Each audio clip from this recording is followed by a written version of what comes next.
Vamos colocar de pé para darmos início. Convido os irmãos a fechar os olhos. Nós estaremos orando, entrando na presença do Senhor nosso Deus, a fim de que Ele faça conforme teu querer e sua vontade neste lugar. Amém? Oremos. Senhor, Deus Pai, neste momento, mais uma vez, nos colocamos diante do Senhor, para agora realizarmos, ó Deus, esta palestra, objetivos de aprendermos um pouco mais do Senhor. Acreditamos que o Senhor nos reuniu aqui para sermos instruídos, a fim de que venhamos estar preparados para os tempos finais, para os tempos em que as profecias irão se cumprir, e como igreja estar verdadeiramente, ó Deus, capacitada a atravessar nesta hora. O Senhor venha nos ajudar, que a Tua palavra venha nos orientar, e lançar por terra toda a nossa ignorância natural, nos fazer enxergar um pouco mais acerca dos mistérios do Seu reino. Ó Deus, nesta noite iremos entrar por um assunto sobre o método de comparação, e eu te peço, ó Deus, abre os nossos olhos, não nos deixe debaixo da ignorância, mas nos faça enxergar a Sua verdade. Eu te peço, crendo na vitória, em nome de Jesus. Amém. Os irmãos podem se sentar. Queridos, como de prometido, nós havíamos dito desde o início da palestra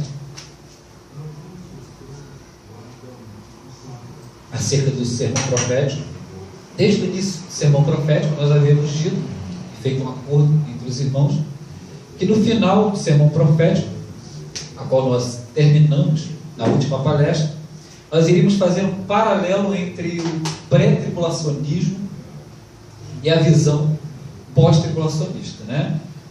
Uma vez que ambas as visões elas se divergem em um único ponto. Elas se divergem no ponto em que vai definir a estadia da igreja na terra ou definir a estadia da igreja no céu. Só para os irmãos entenderem a início, antes de nós fazermos esse paralelo, como que define então a visão, como que é definida então a visão pré-tribulacionista e como nós definimos a visão pós-tribulacionista? Primeiramente, a pré-tribulacionista ela divide a escatologia da seguinte forma: ela observa que a igreja, o início do período escatológico, ele começa com o arrebatamento da igreja, uma vez que a igreja vai ser tirada da terra antes de iniciar o período de tribulação, e é a visão que eles obtêm como a teoria dos capítulos, dizendo que a igreja vai ser retirada, a ira de Deus não é para a igreja, e ela não vai estar neste período na terra. Então eles concebem uma escatologia da seguinte forma: a igreja sai da terra antes do período de grande tribulação, dar-se-á na terra 7 anos deste período de grande tribulação, e depois Cristo volta com a igreja que Ele já levou para o céu após o período de tribulação, a fim de estabelecer um reino na terra por 1000 anos, depois o juízo final e por fim o estado perfeito eterno, ou seja, o que nós chamamos da vida eterna, e o novo céu e a nova terra. Essa é a visão do pré-tribulacionismo. Eles acreditam que a igreja ela não estará no mundo no período tribulacional, no período em que o anticristo vai administrar o seu governo dentre os homens e dentre as nações. Esta é a visão pré-tribulacionista. Em que ela se diverge do pós?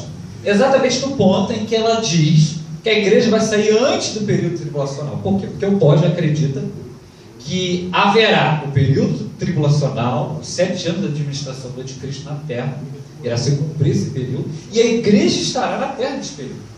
O pós acredita que a igreja não sairá da terra nesse período, antes ela permanecerá na terra, atravessando por todo esse período, e ela, juntamente com o mundo, verá o Senhor, encontrar-se-á com o Senhor, exatamente no fim do período de 7 anos do governo do anticristo.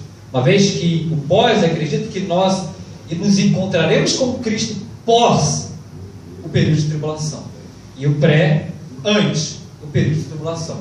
Então a ideia de que ao ponto que se diverge o pós e o pré é exatamente esse: é que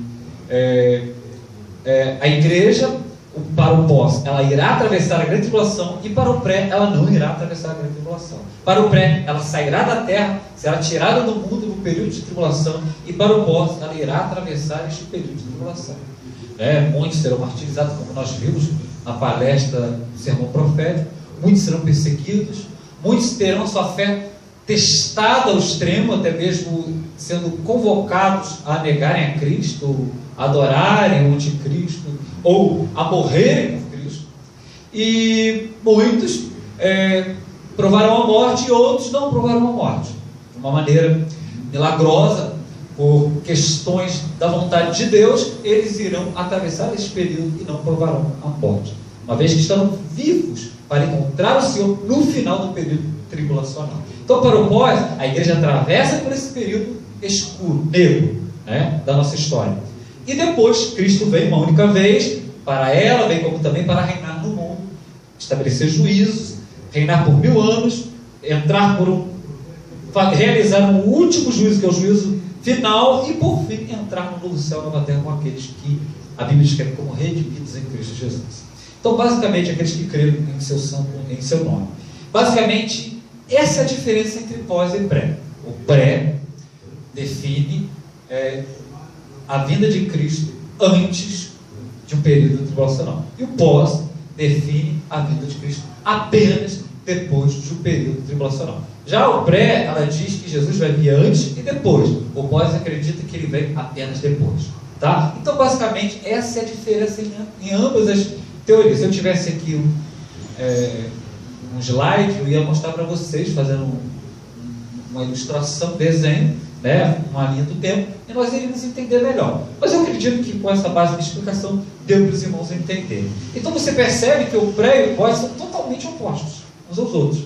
Um pregou uma coisa, que a igreja vai atravessar por esse período e ela precisa se preparar para atravessar, para enfrentar as tribulações desse período. E a outra diz que a igreja não, ela vai ser tirada da terra, ela não vai passar por isso. E essa acaba se tornando até mais fácil de ser aceita pelas igrejas dos tempos atuais, uma vez que ninguém quer padecer por Cristo, ninguém quer ter a sua fé provada ao extremo, ao ponto de ter que morrer por Cristo, como a igreja do primeiro século, dos primeiros séculos. Já pelo fato de estarmos vivendo um cristianismo mais moderno, um cristianismo mais conveniente aqui no Brasil, então a visão mais aceita, possivelmente, com certeza, é o pré-tribulacionismo. Você vai encontrar mais pré-tribulacionistas no Brasil do que pós-tribulacionistas. Mas a visão bíblica, que nós cremos, que já estudamos, fizemos 6 palestras sobre o sermão profético, é o pós. Você estudou comigo que realmente iremos atravessar, precisamos nos preparar, e isso você já viu comigo durante toda esta palestra acerca do sermão profético. Então, para terminarmos e fecharmos esta palestra, nós vamos estar fazendo então um paralelo sobre o pré e o pós à luz da Bíblia. Eu não quero apenas dizer aos irmãos que eu creio no pós e o pré antibíblico e não provar aos irmãos. Então, se o pré é antibíblico e o pós é bíblico, então ambos têm que estar pautados na palavra. Se o pré é antibíblico, eu tenho que mostrar na Bíblia que ele é antibíblico. E se o pós é bíblico, essa é uma visão bíblica, eu tenho que provar aos seus irmãos. Então, eu separei aqui 5 pontos em que o pré e o pós eles se confrontam, né? Eles se divergem. São 5 pontos que eles vão se divergir naturalmente, tá? E não dá para haver um consenso, uma coerência ou uma concordância entre as duas teorias desses 5 pontos, né? O primeiro ponto é a respeito do retorno de Cristo. Os dois se divergem acerca dessa questão. Nós vamos ver sobre isso em primeiro lugar. Segundo ponto é em relação à ressurreição dos mortos. Um vai falar que há tantas ressurreições, o outro vai falar que há menos ressurreições. Nós vamos perceber que uma é bíblica e a outra está totalmente equivocada. E as duas também se divergem em relação à ressurreição, em relação no tocante ao tribunal de Cristo. Um vai ver o tribunal de Cristo de uma maneira e o pós vai ver o tribunal de Cristo de outra maneira. E nós vamos perceber que uma apenas é a bíblica. E também elas vão se divergir a respeito da estadia da igreja na grande tribulação. Uma vai dizer que a igreja vai atravessar a grande tribulação e a outra vai dizer que a igreja não vai atravessar a grande tribulação, antes ela será tirada da terra neste período, né, final. E elas também se divergem no tocante às bordas do cordeiro. Uma vai dizer que a borda do cordeiro é lá no céu e a outra vai dizer e afirmar que as bordas do cordeiro é aqui na terra quando Cristo voltar. Então eu vou fazer um paralelo junto aos irmãos sobre esses 5 pontos. É claro que há outros pontos que elas se divergem, mas esses 5 pontos elas se chocam de maneira muito clara, tá? E você percebe que uma fala numa direção e a outra fala numa outra direção. Uma afirma uma coisa, a outra afirma absolutamente o contrário. Então há tem que fazer um paralelo e observar, à luz da Bíblia, qual que está certa verdadeiramente. Então vamos observar, então, o primeiro ponto que nós vamos analisar é a respeito do retorno de Cristo. O que o pré-tribulacionismo afirma? Primeiramente, durante todas as nossas observações, nós faremos na sequência da seguinte forma, na seguinte sequência. Primeiro nós vamos observar a visão do pré-tribulacionismo, que ela afirma, tá? Que é a teoria que nós não cremos, e depois nós vamos observar a visão do pós, que é contrária à visão do pré, e que é a teoria que nós cremos. E não somente dizer aos irmãos que nós cremos nesta visão contrária ao pré, porém prová-la à luz da Bíblia, tá? E se você tem você vai aprender comigo que pode realmente estar pautado e o pré completamente equivocado. Há algumas referências sim, totalmente sem contexto, que eles utilizam como base, e nós vamos perceber que não há fundamento, não tem nada a ver com o que o texto está querendo nos revelar. Já o pós não, ela está totalmente pautada, claramente ela é enxergada, esta visão é enxergada à luz das Escrituras. É por isso que nós vamos observar vários textos. Então, primeiramente, a respeito do retorno de Cristo. O que o pré-tribulacionismo afirma? Ela afirma que Jesus voltará a este mundo mais 2 vezes, totalizando a vinda de Cristo a este mundo 3 vezes. Primeiro, ele se fez carne, ele veio para padecer pelos pecadores, a fim de salvar o que haveria de crer em seu nome, os eleitos que o Pai escolheu antes da fundação do mundo. Essa é a primeira vinda de Cristo. Mas eles ainda afirmam que Cristo voltará mais 2 vezes. Segundo a visão pré-tribulacionista, Cristo virá antes de um período tribulacional para arrebatar a igreja fiel, o remanescente fiel, e depois do período tribulacional, Cristo voltará junto à igreja, bem como também na companhia dos seus anjos, para reinar na terra. Então, na visão pré-tribulacionista, Cristo voltará ainda mais 2 vezes. É isso que o pré-tribulacionismo afirma. Eles utilizam uma base muito, até mesmo uma base parecida com a nossa, porém mal interpretada. Eles vão dizer que Cristo voltará a primeira vez.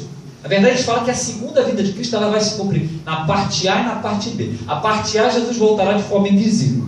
A parte B, Jesus voltará de forma visível. Segundo eles, Cristo voltará antes do período tribulacional, de forma invisível. Ninguém vai ver, ninguém vai perceber. Jesus vai arrebatar a igreja, vai tirá-la do mundo, mas o mundo não verá. E depois eles dizem que Cristo voltará de forma visível, e ele virá para reinar, bem como também na companhia da igreja e dos seus santos anjos. E assim todo mundo verá. Então, para eles, para o pré-tribulacionismo, Cristo voltará ainda 2 vezes. E eles, de uma maneira até mesmo completamente equivocada, eles dizem que então é a segunda vinda dividida em parte A e parte B, para tentar não contradizer a Bíblia, que diz que ele só volta mais uma vez. Cristo veio em carne e voltará em glória. Veio para padecer e voltará em glória. Ele só vem mais uma vez. E o pós-tribulacionismo, ele afirma isso, que não, Cristo só veio mais uma vez. Mas pastor, se eles falam isso, qual é a base dele? A base para o pré, que ele voltará 2 vezes, está a primeira vinda, que ele voltará em 1 Tessalonicenses 4, 16 e 17. Ele voltará de forma invisível para eles, em 1 Tessalonicenses 4, 16 e 17. Paulo está dizendo que a igreja vai voltar de forma invisível. E para eles, João está narrando em Apocalipse 19, versículo 11 até o 16, que Cristo voltará de forma visível, onde todo olho verá, bem como também o que está narrado em Mateus 24, versículo 30. Você vai perceber o seguinte, que essas são as bases dele. A primeira, ele diz que Cristo, primeiro texto, 1 Tessalonicenses 4, 16 e 17, Cristo vem de forma invisível, e o texto não fala que ele vem de forma invisível. Na verdade, os 2 textos são o mesmo. É a única vinda, só que eles vão dizer que Paulo está falando da primeira vinda e João está falando da segunda vinda, quando os 2 textos estão falando da mesma vinda. E nós já aprendemos isso, né? Mas eles separam, dizendo que 1 Tessalonicenses 4, 16 e 17 é Cristo vindo de forma invisível. E Apocalipse 19, versículo 11 até 16 é Cristo vindo de forma visível. Esta é a base do pré. Só que as 2 referências é a mesma vinda. Nós já estudamos que Cristo vai vir, né, uma única vez, e que tanto em 1 Tessalonicenses 4, 16 e 17, quanto Apocalipse 19, versículo 11 até o 16, bem como também Mateus, versículo 16 e 17, Mateus 24, 30, João 14, 3, Atos Apóstolos capítulo 1, versículo 11, eu vou ler alguns versículos, irmãos, Tá? 2 Tessalonicenses, capítulo 2, versículo 1 até o 3, Mateus 16, versículo 27, Apocalipse 1, versículo 7, Apocalipse 19, versículo 11 até 16, todos esses textos estão dizendo que Jesus voltará uma única vez. E eu vou abrir com os irmãos aqui, para que vocês tenham base, uma base mais pautada na verdade bíblica, né? E venham realmente aprender a verdade de Deus, que realmente Jesus voltará uma única vez, que não existe essa questão de a segunda vinda de Cristo vai se dividir em parte A, vinda invisível, e parte B, vinda visível, para reinar. Parte A para dar os capinhos de uma igreja, e parte B para reinar com a igreja na terra. E nós vamos perceber que isso é antibíblico. Algumas provas de todos esses textos que eu citei para os irmãos, alguns eu quero ler com os irmãos, eu não vou poder ler todos, tá? Eu falei aqui vários textos que provam que ele veio uma única vez, mas eu quero ler alguns, tá? Olha só, o próprio texto que nós fizemos no sermão profético, Mateus 24, versículo 30, diz que Jesus veio uma única vez. Você percebe que nós narramos todos os sinais que antecedem a vinda de Cristo até o versículo 29, Mateus 24, versículo 5 até o 29 são sinais que antecedem a vinda de Cristo. No 30, narra a vinda de Cristo, uma única vinda no texto, tá? No 31, o encontro da igreja com ele nos ares, né? E no 32 em diante, os juízos das nações, bem como também da igreja. Você aprendeu isso comigo já no sermão profético. Então em Mateus 24 e 25, Jesus veio uma única vez. No versículo 30. Se está narrando do versículo 5 até o 29 o período de tribulacional, o período de falsa paz, o período de grande tribulação, e se antes desse período não descreve uma vinda de Cristo, é porque ele virá apenas depois desse período, como está narrado no texto, fielmente, cronologicamente fiel no texto, para que venhamos entender que Jesus veio uma única vez. É o texto que nós lemos. Vamos ler mais uma vez? Mateus 24, versículo 30. Só para a gente recapitular, já estudamos isso, mas é importante. Olha só o que o texto diz. Então aparecerá no céu o sinal do Filho do Homem, e todas as tribos da terra se lamentarão e verão o Filho do Homem vindo sobre as nuvens do céu com poder e grande glória. A única citação sobre a vida de Cristo, ele vem de maneira visível. Então que vinda é essa de maneira invisível? A Bíblia não fala sobre isso. Quer ver outro texto? Vou mostrar para os irmãos que realmente Jesus vem uma única vez e vem de maneira visível, tá? Não há nenhuma vinda invisível, conforme o pré afirma. João 14, 3, Jesus cita uma única vinda, um único retorno neste mundo. João 14, versículo de número 3. Olha só o que ele diz também à igreja, que é os discípulos. Primeiro, vamos ler do versículo 1 até o 3. Não se turbe o vosso coração. Credes em Deus, crede também em mim. Na casa de meu pai há muitas moradas. Se não fosse assim, eu não vos teria dito, pois vou preparar-vos lugar. E se eu for e vos preparar lugar, virei outra vez. Está vendo? Ele vem uma outra vez. E vos levarei para mim mesmo, para que onde estiver, estejais vós também. Tá? Você percebe aqui que ele está dizendo que ele virá uma única vez. Outra vez eu voltarei, para que aonde estiver, estejais vós também. É isso que ele está nos dizendo. E aqui Cristo vem para que nós venhamos reinar com ele em seu reino milenar de 1000 anos, bem como também por fim, eternamente, no céu e nova terra. É o cumprimento de João 3, 14, versículo 3. Também Atos Apóstolos, capítulo 1, versículo 11. Os anjos dizem aos galileus, em Atos Apóstolos, capítulo 1, versículo 11, que Jesus voltará uma única vez. Olha só, você conhece o contexto, só para vocês não entenderem. Ele está no Monte das Oliveiras, indo assunto aos altos, tá? Para fazer expiação dos santos e santos, e depois está à destra do Pai como nosso advogado, a fim de interceder por nós diariamente. Mas antes de ir, Jesus é ocultado pelas nuvens, e os discípulos estão olhando e vendo Jesus subindo e sumindo dentre as nuvens do céu. 2 anjos aparecem para eles e citam essa profecia, ou dão a eles essa palavra, com o objetivo de que eles entendessem que, do mesmo jeito que Jesus foi, ele um dia voltaria. Ou seja, ele foi desse jeito e ele vai voltar do mesmo jeito. Olha só o que o versículo 11 diz: os quais lhes disseram, varões galileus, por que estáis olhando para o céu? Esse Jesus, que dentre vós foi recebido em cima no céu, há de vir, assim como para o céu o vestir. Então eles falam que Jesus só veio uma única vez. Não há duas vindas. Perceba comigo que ele não está citando, ele vai vir primeiro para vocês, depois para reinar. Não, do jeito que ele foi, ele vai vir. É citado uma única vinda.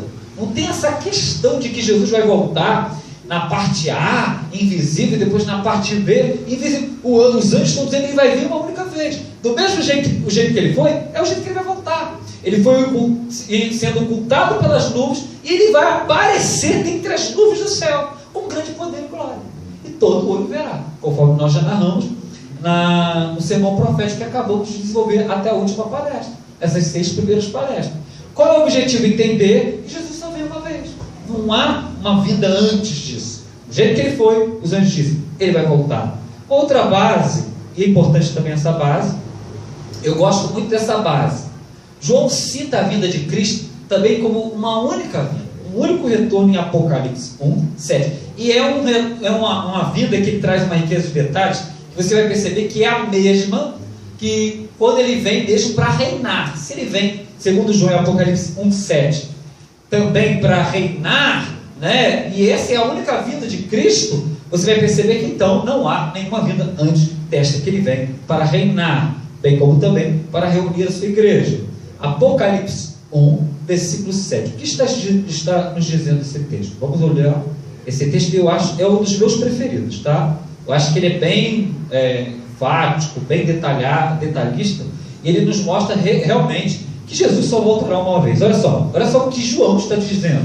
Ele está escrevendo uma carta para 7 igrejas, uma carta profética, vai falar sobre o período também escatológico, sobre o período final da história da igreja, desenrolar da história da humanidade. E como que ele descreve Jesus no versículo 7? Olha só como ele descreve. Eis que vem com as nuvens, e todo olho o verá. João está dizendo, ele vai vir e todo olho vai ver. Não tem esse negócio de vinda secreta. João, o apóstolo, está dizendo, ele vai vir com as nuvens. E quando vier, todo olho verá. Aqui, depois nós vimos o que ele escreve. Até os mesmos que o transpassaram. Quem transpasou? Os romanos, aqueles que crucificaram Jesus. Eles vão ver Jesus voltar. Vamos dar continuidade. É claro que Roma, já moderna, governo do anticristo, os súditos da besta, já é Roma na sua fase final, tá? Os romanos na sua fase final.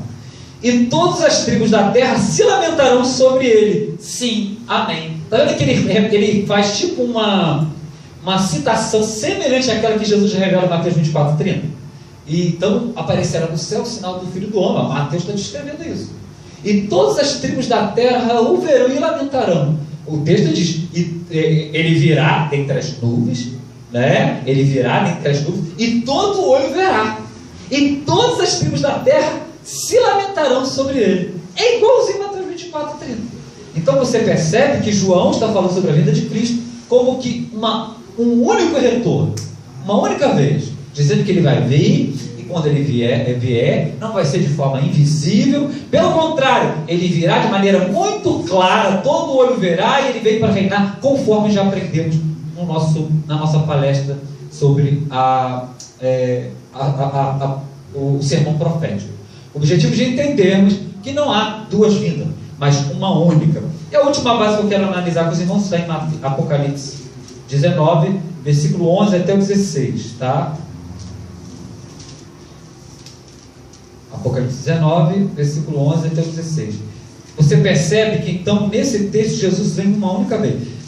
Por que é importante? Porque ele está no capítulo 1, versículo 7, dizendo que Jesus vem, todo olho verá, e até os que o transpassou no madeiro, esses lamentarão, verão, e muitas nações irão lamentar ao ver o Senhor vindo, na ocasião da sua vinda para o reino, para reinar, bem como também para receber a igreja. Então aqui agora em Apocalipse 19, versículo 11 até o 16, ele está citando essa vinda. Pela primeira vez no livro de Apocalipse, ele fala de uma vinda lá no capítulo 1, e lá no 19 ele vai descrever como que ele vai vir. Está vendo? O mesmo livro está descrevendo lá no final, o mesmo autor está descrevendo lá no final, como que vai ser essa vinda dele. Por que eles vão lamentar? Como que ele vai vir? Vai vir de que maneira que ele virá? Aí ele descreve aqui a forma dele. E se você fizer uma leitura no livro de Apocalipse inteiro, ele não cita nenhum outro texto, em nenhuma outra parte do texto, Jesus vindo antes dessa vida de Apocalipse 19, versículo 11 até 16. Aqui é o único momento em que ele narra a vida de Cristo, no livro inteiro. Tá? Lá no capítulo 1, ele cita que ele virá e todas as nações verão. Virá de forma visível, não de maneira secreta, como afirma o pré-tribulacionismo. E agora, no capítulo 19 do mesmo livro, ele está dizendo como que ele vai vir. Então, não tem como dizer que há duas vindas, mas uma única vinda. E só para a gente recapitular: ele viu os céus abertos e eis o cavalo branco. Eu já estudei esse texto com os irmãos, mas eu preciso que os irmãos analisem comigo bem fielmente para vocês verem que é a mesma vinda, tá? É o mesmo texto, é o mesmo autor falando. Agora eu vou narrar como que ele vai vir, como eu disse lá no capítulo 1, versículo 7. Tá? É basicamente essa a ideia. O que estava sentado sobre ele chama-se fiel e verdadeiro, julga e peleja com justiça. Jesus, né? Eu já narrei isso para os irmãos. 12. E os seus olhos eram como chama de fogo, e sobre a sua cabeça havia muito diadema, e tinha um nome escrito que ninguém sabia, senão ele mesmo. Ele está descrevendo, fazendo uma descrição semelhante do que ele narra no capítulo 1. Ele vê Jesus dessa forma também no capítulo 1. 13, continuando. E estava vestido de uma veste salpicada de sangue, e o nome pelo qual se chama é a palavra de Deus. E seguiam os exércitos que há no céu, em cavalos brancos, e vestido de linho fino, branco e puro. Ele veio na companhia do seu exército de anjos. E da sua boca saiu uma água de espada, olha só, ele está narrando a vida, para ferir com ela as nações, e ele as regerá com vara de ferro, e ele mesmo é quem pisa o lagar do vinho, do furor da ira do Deus Todo-Poderoso. Na veste, na sua coxa, tem escrito este nome: Rei dos Reis e Senhor dos Senhores. Então, o mesmo autor que está dizendo no capítulo 1, versículo 7, que ele vem de maneira visível e vai ver nações lamentando, como quem está repetindo as mesmas palavras de Mateus, capítulo 24, versículo 30, tá? Ele está dizendo que ele vem agora sim. Ele descreve a vida dele agora no capítulo 19, versículo 11 até o 16. E toda essa riqueza de detalhe nós já vimos no sermão profético. Mas eu queria que você visse mais uma vez, para que a base estivesse bem fixada na sua mente, você entendesse que realmente, realmente Jesus só veio uma única vez. Tem outros textos aí, acho que não há necessidade de nós lermos, nós já falamos bastante sobre esses textos. E os irmãos que quiserem, depois eu posso passar a apostila para os irmãos conferirem com mais riqueza de detalhe em casa. Bem, os textos são Mateus 16, versículo 17, o outro texto também é 2 Tessalonicenses 2, versículo 1 até 8, mostrando que Jesus veio uma única vez, e Mateus 16, versículo 27, também repetindo esta mesma verdade. Então, essa ideia de que Jesus voltará duas vezes é uma heresia. A visão pré-tribulacionista diz que ele vem na segunda retorno de Cristo, tem a parte A e a parte B, ou seja, ele vem duas vezes. Não é uma vez mais, não é um único retorno, mas duas vezes, segundo o pré-tribulacionismo. E isso é heresia, porque você viu comigo vários textos que mostram que ele vem uma única vez. A Bíblia inteira diz que ele veio uma única vez, e a visão pré-tribulacionista, baseada em alguns versículos de maneira equivocada, diz que ele vem duas vezes. Mas é porque eles dividem a carta de Paulo com a carta de João, né, o livro da Revelação, como se fossem duas revelações, uma vinda antes do período tribulacional e a outra carta fala depois do período tribulacional. Quando as duas estão falando da mesma vinda, que estão vendo no mesmo momento. Deu para entender? Basicamente é isso, tá bom? A segunda questão que eles trabalham acerca do retorno de Cristo, o pré-tribulacionismo afirma, só para você entender, é que ele virá na companhia da igreja. Olha só, se a igreja é arrebatada antes do período tribulacional, né? Ela é levada para o céu antes do período tribulacional. O que o pré-tribulacionismo diz? Que depois, quando Cristo vem, então, na segunda vida, ele traz a igreja com ele. Então, para o pré-tribulacionismo, ou para os pré-tribulacionistas, né, Jesus, ele vem de maneira secreta, arrebata a igreja, ninguém sabe. A igreja desaparece, diz que o voador levou a igreja, é a ideia que se propaga por conta desse tipo de fato que ele pregou, né? E quando Cristo volta, agora ele traz a igreja que ele levou. Entendeu? Cristo vem, pega a igreja, leva para o céu 7 anos, aí quando ele vem para reinar, agora na segunda vida dele, no segundo retorno dele, ele traz a igreja com ele. Só que você vai perceber o seguinte, que isso é uma heresia. Por quê? Porque a única base que eles utilizam é Apocalipse 19, versículo 14. Porque o texto diz o seguinte, que quando Cristo virá, ele vem na companhia do seu exército do céu. A ideia que o texto está passando é que ele vem na companhia do seu exército de anjos, tá? E você vai perceber que vários outros textos só falam que Jesus vem na companhia dos anjos. Mas utilizando o pré-tribulacionismo, utilizando Apocalipse 19, 14, diz que aquele exército que há no céu é a igreja que ele levou e arrebatou antes do período de tribulação. Porém, é uma deturpação do texto. É uma má interpretação do texto e uma deturpação, né? Porque para dar base à visão. Uma vez que Apocalipse 19, 14 não nos fala sobre Cristo vindo com a igreja. Ele não fala da igreja vindo com ele. É o texto que nós acabamos de ler. Não fala da igreja vindo com ele. Mas ele vindo na companhia de um poderoso exército de anjos. O texto não vai falar anjo, fala de exército que há no céu. Mas fazendo um paralelo com outros textos, você vai perceber que é com anjos. Quer ver a prova? Então o pós-tribulacionismo já afirma o contrário. Ele diz que não. Cristo não leva a igreja antes, e além de não levar a igreja antes, ele volta só com os anjos. Ele não vem com a igreja. Por quê? Porque a gente não concebe que a igreja saia da terra antes desse período. Tá? Se ela vai estar na terra, então ele não vem com a igreja, ele vem com os anjos, somente com os anjos. Cadê as bases, pastor Samuel? Primeira base, Mateus 16, versículo 27. Vamos ler. Mateus 16, acompanhe comigo no monitor. Mateus 16, versículo 27. Olha só o que está dizendo esse texto aqui, ó. Vamos ver se cita a igreja vindo com Cristo. O que diz o texto? Porque o Filho do Homem virá, a vinda de Cristo, na glória do seu Pai. Com quem? Com os seus anjos. E então dará a cada um segundo as suas obras. A igreja na terra, Cristo vindo com os anjos, e depois julgando a igreja, bem como também o mundo, e dando a cada um segundo as suas obras. Fazendo um paralelo com o Apocalipse, né? Uma citação que ele diz que sendo bem, meu galardão está comigo para dar a cada um segundo as suas obras. Então, a igreja não está vindo com ele. Ele vem, segundo Mateus, com seus anjos. Não cita a igreja. Quer ver outra prova? Mateus 25, 31. Mateus 25, 31. Foi o que nós estudamos no sermão profético. Mateus 25. Olha só, mais um texto. Vamos ver se ele vem com a igreja aqui, ó.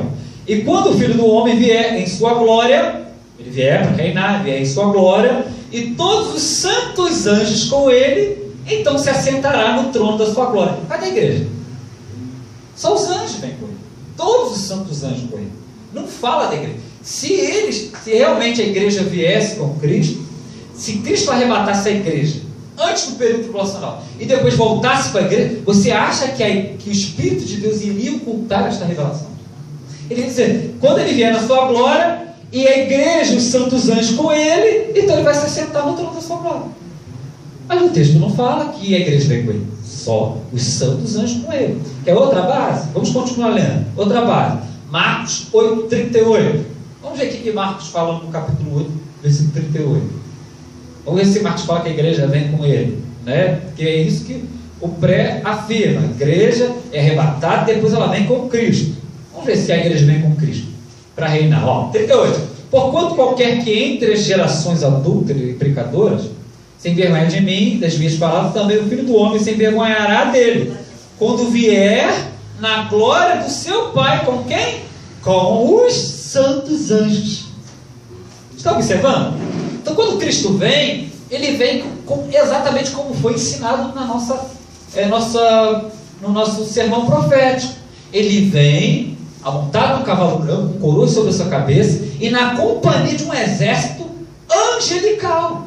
Um exército amontado de anjos, amontado em cavalos brancos, como também diz Apocalipse 19, versículo 11 até 16. Então, de maneira alguma, Jesus vem com a igreja. Se o pré-tribulacionismo fosse uma visão bíblica, esses textos deveriam estar dizendo que a igreja vem com ele, não é? Mas aqui não diz que a igreja vem com ele. Por que ele não vem? Porque a igreja está lá na terra, né? Por quê? Porque ele vai ressuscitar os mortos, e ela não foi levada ainda para o céu, mostrando que realmente o pré-tribulacionismo é herético. Um outro texto, rapidamente, Lucas 9, versículo 26. Esse aqui fecha também, tá? Nos provando que Jesus vem só com os anjos, Não existe, você vê, nenhum desses textos cita que a igreja vem com ele. Ó, Lucas 9, versículo 26. Está escrito, por quê? Qualquer que de mim e das minhas palavras se envergonhar, dele se envergonhará o Filho do Homem, quando vier na sua glória e na do teu Pai e a dos santos anjos. Então, queridos, a igreja não é citada em nenhum lugar como vinda com Cristo na Bíblia. Cristo virá uma única vez, na companhia dos seus santos anjos, para então julgar a igreja, bem como também os ímpios, e assim estabelecer o seu reino na terra. A visão que diz que Cristo arrebata a igreja para o céu e depois volta com a igreja, pré-tribulacionismo, é antibíblico. É uma visão herética. Eu posso ainda ser mais enfático. É uma doutrina de demônio. Por quê? Porque é contrário à verdade que acabamos de ler. Aonde está escrito aqui que a igreja volta com ele? Porque se ela voltasse com ele, a Bíblia, o Espírito de Cristo não lhe ocultaria esta verdade.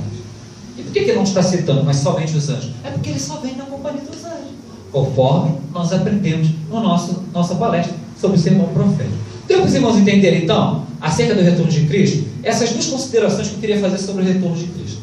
Primeiro, que ele voltará apenas uma única vez e não duas vezes, como afirma o pré-tribulacionismo. Então, o pré está completamente herético nesse contexto. E que ele não voltará na companhia da igreja, mas apenas do seu exército de anjos, como afirma o pós, e não como afirma o pré. Então o pré está errado tanto na questão de que Cristo voltará duas vezes, e que Cristo voltará com a igreja. Uma vez que Cristo voltará uma única vez, e já vimos nos textos bíblicos que ele voltará uma única vez, e que Cristo não voltará com a igreja, mas apenas com o seu exército de anjos. Deu para os irmãos entenderem? Então isso é uma base muito clara. Temos aí a apostila, depois eu vou estar passando para os irmãos.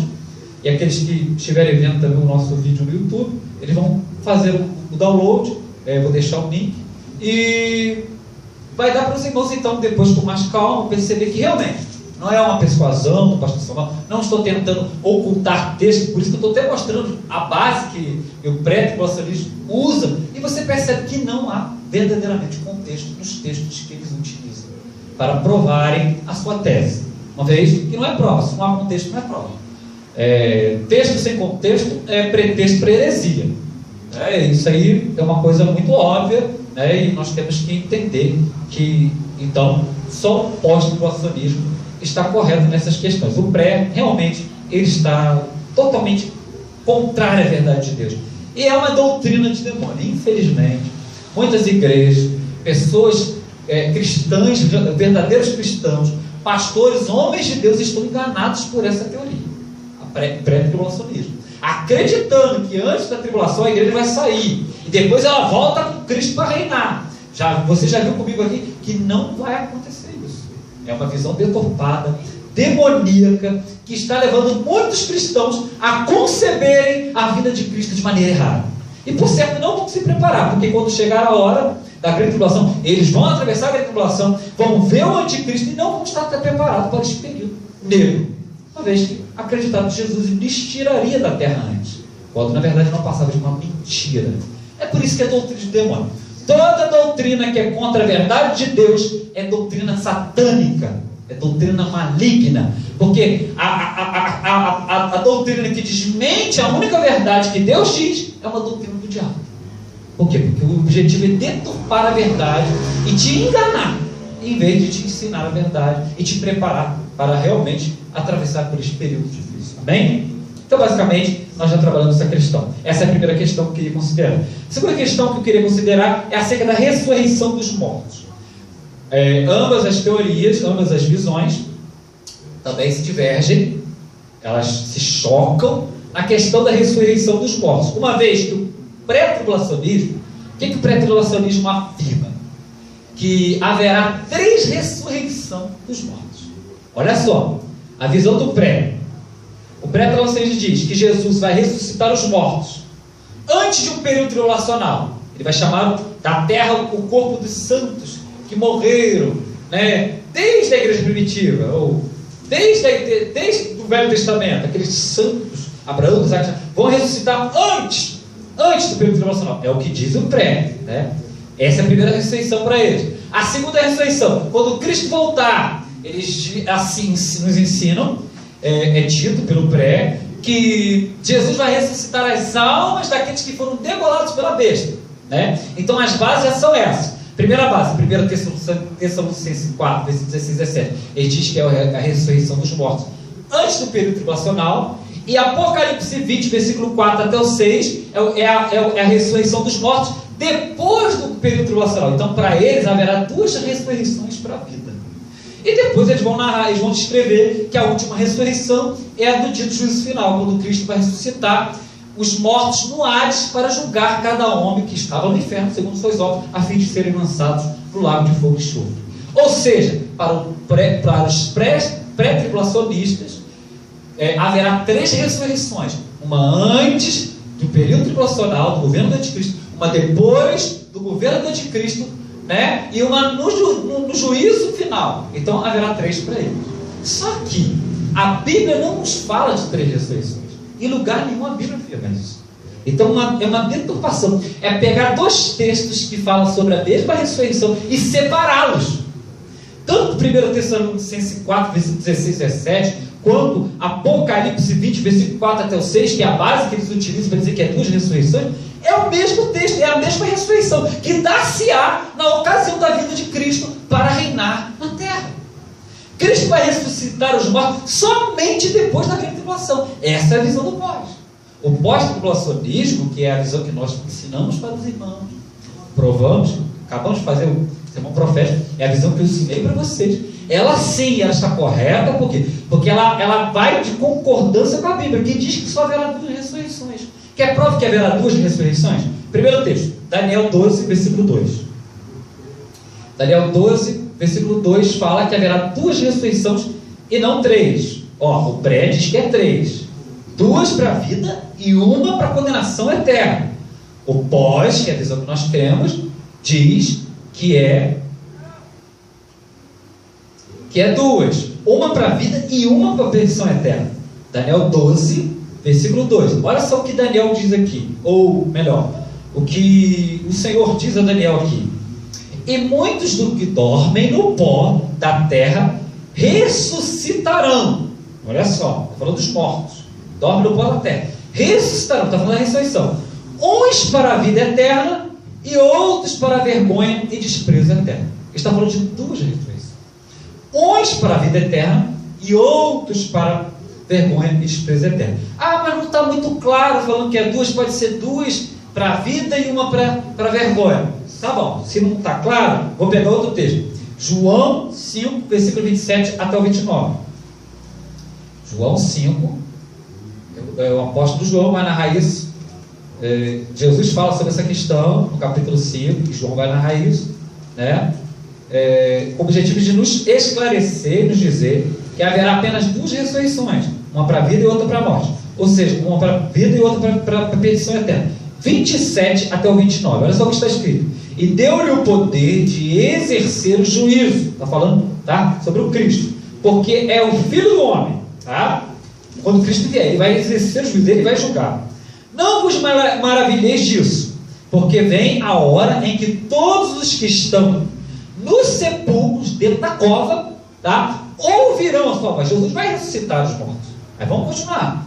E os que fizeram bem sairão para a ressurreição da vida, e os que fizeram mal para a ressurreição da condenação. O texto dizendo que é uma ressurreição para a vida. Deus vai ressuscitar para a vida eterna aqueles que fizeram bem, creram no seu evangelho, guardaram-se na fé, e outros ele vai ressuscitar para lançar na condenação vindoura, na última morte, que é o lago de fogo e enxofre. É quando ele vai ressuscitar no juízo final. Primeiro ele ressuscita, não é no mesmo tempo não, tá, querido?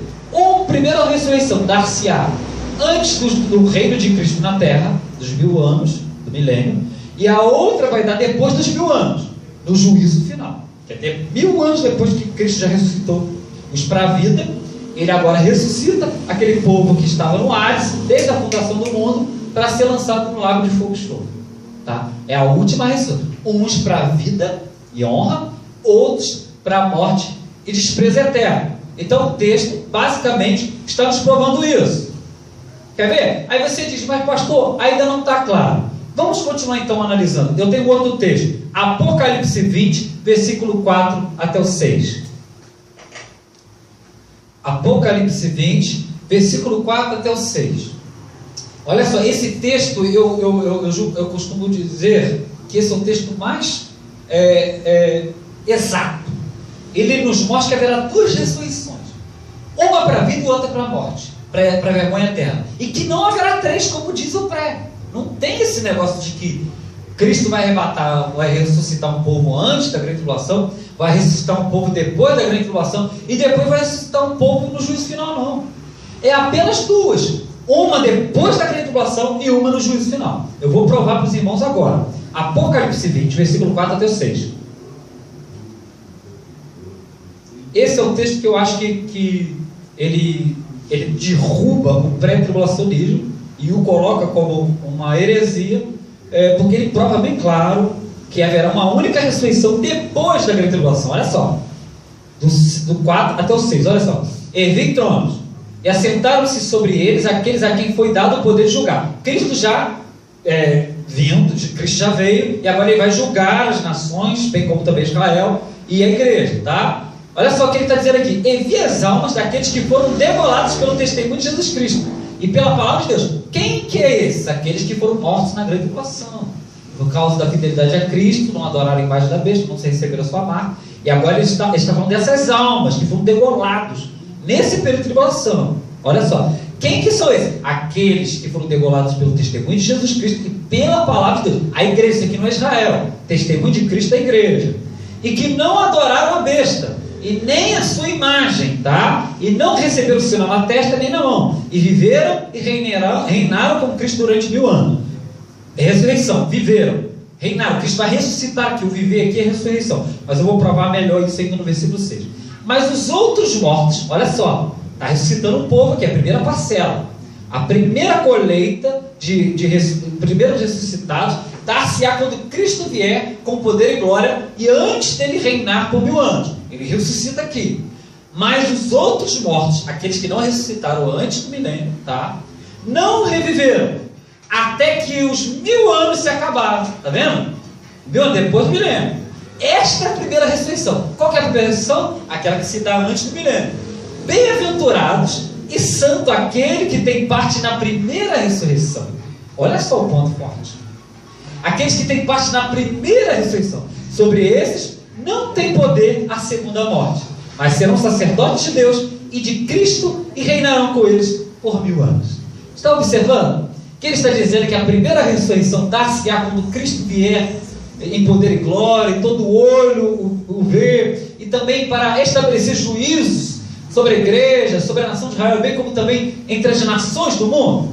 Se é nesse momento que ele ressuscita aqueles que foram degolados, e essa é a primeira ressurreição, é também neste momento que ele vai ressuscitar Abraão, Isaac, Jacó, os meus pais, os seus pais, aqueles que morreram em Cristo, né? E que estão aguardando ouvirem a voz do Senhor lá no paraíso, esperando ouvir o chamado de Cristo para voltarem para os seus corpos e receber um corpo incorruptível. Então o texto mostra que Cristo irá ressuscitar a igreja, os eleitos, uma única vez, quando ele vier com poder e glória. Antes de reinar, ele vai ressuscitar os mortos, aqueles que morreram nele. E depois, na segunda ressurreição, depois dos 1000 anos, ele vai ressuscitar aqueles que vão ser lançados no desprezo eterno. É por isso que ele diz que aqueles que ressuscitam antes não tem poder sobre eles a segunda morte. Por quê? Porque eles já não são mais lançados no inferno, já não são mais condenados, já não há mais condenação para eles em Cristo Jesus. Já receberam seus corpos mortais, já estão semelhantes a Cristo, né? Já receberam a redenção do seu corpo. E agora eles já estão completamente perfeitos, irão reinar com Cristo como astros no reino do seu Pai. Temos irmãos entender? Então uma única ressurreição antes do milênio e uma única ressurreição depois do milênio. Então essa visão que o pregou de que haverá uma ressurreição dos mortos antes da tribulação, uma ressurreição dos mortos depois da tribulação, uma ressurreição para condenação no final do milênio, é uma heresia. Porque o correto é conhecer, meus irmãos, haverá uma ressurreição dos mortos apenas para a vida, quando Cristo vier para reinar antes do milênio, e uma ressurreição para a vergonha e desprezo eterno no juízo final. e cumprindo aquilo que Daniel diz, uns ressuscitaram para a vida e outros para a vergonha e desprezo eterno. Demos irmão entender? E é aquilo que também João está dizendo, que aqueles que ressuscitarem irão, na primeira ressurreição, irão reinar com Cristo por 1000 anos. Mas aqueles que não ressuscitarem irão receber o dano da segunda morte, porque irão ressuscitar o juízo final para serem lançados no lago de fogo e enxofre, que é a segunda morte. A ideia de segunda morte é o último inferno, tá? É o último lugar que Deus tem para a alma dos ímpios, para aqueles que não creram e não receberam Jesus.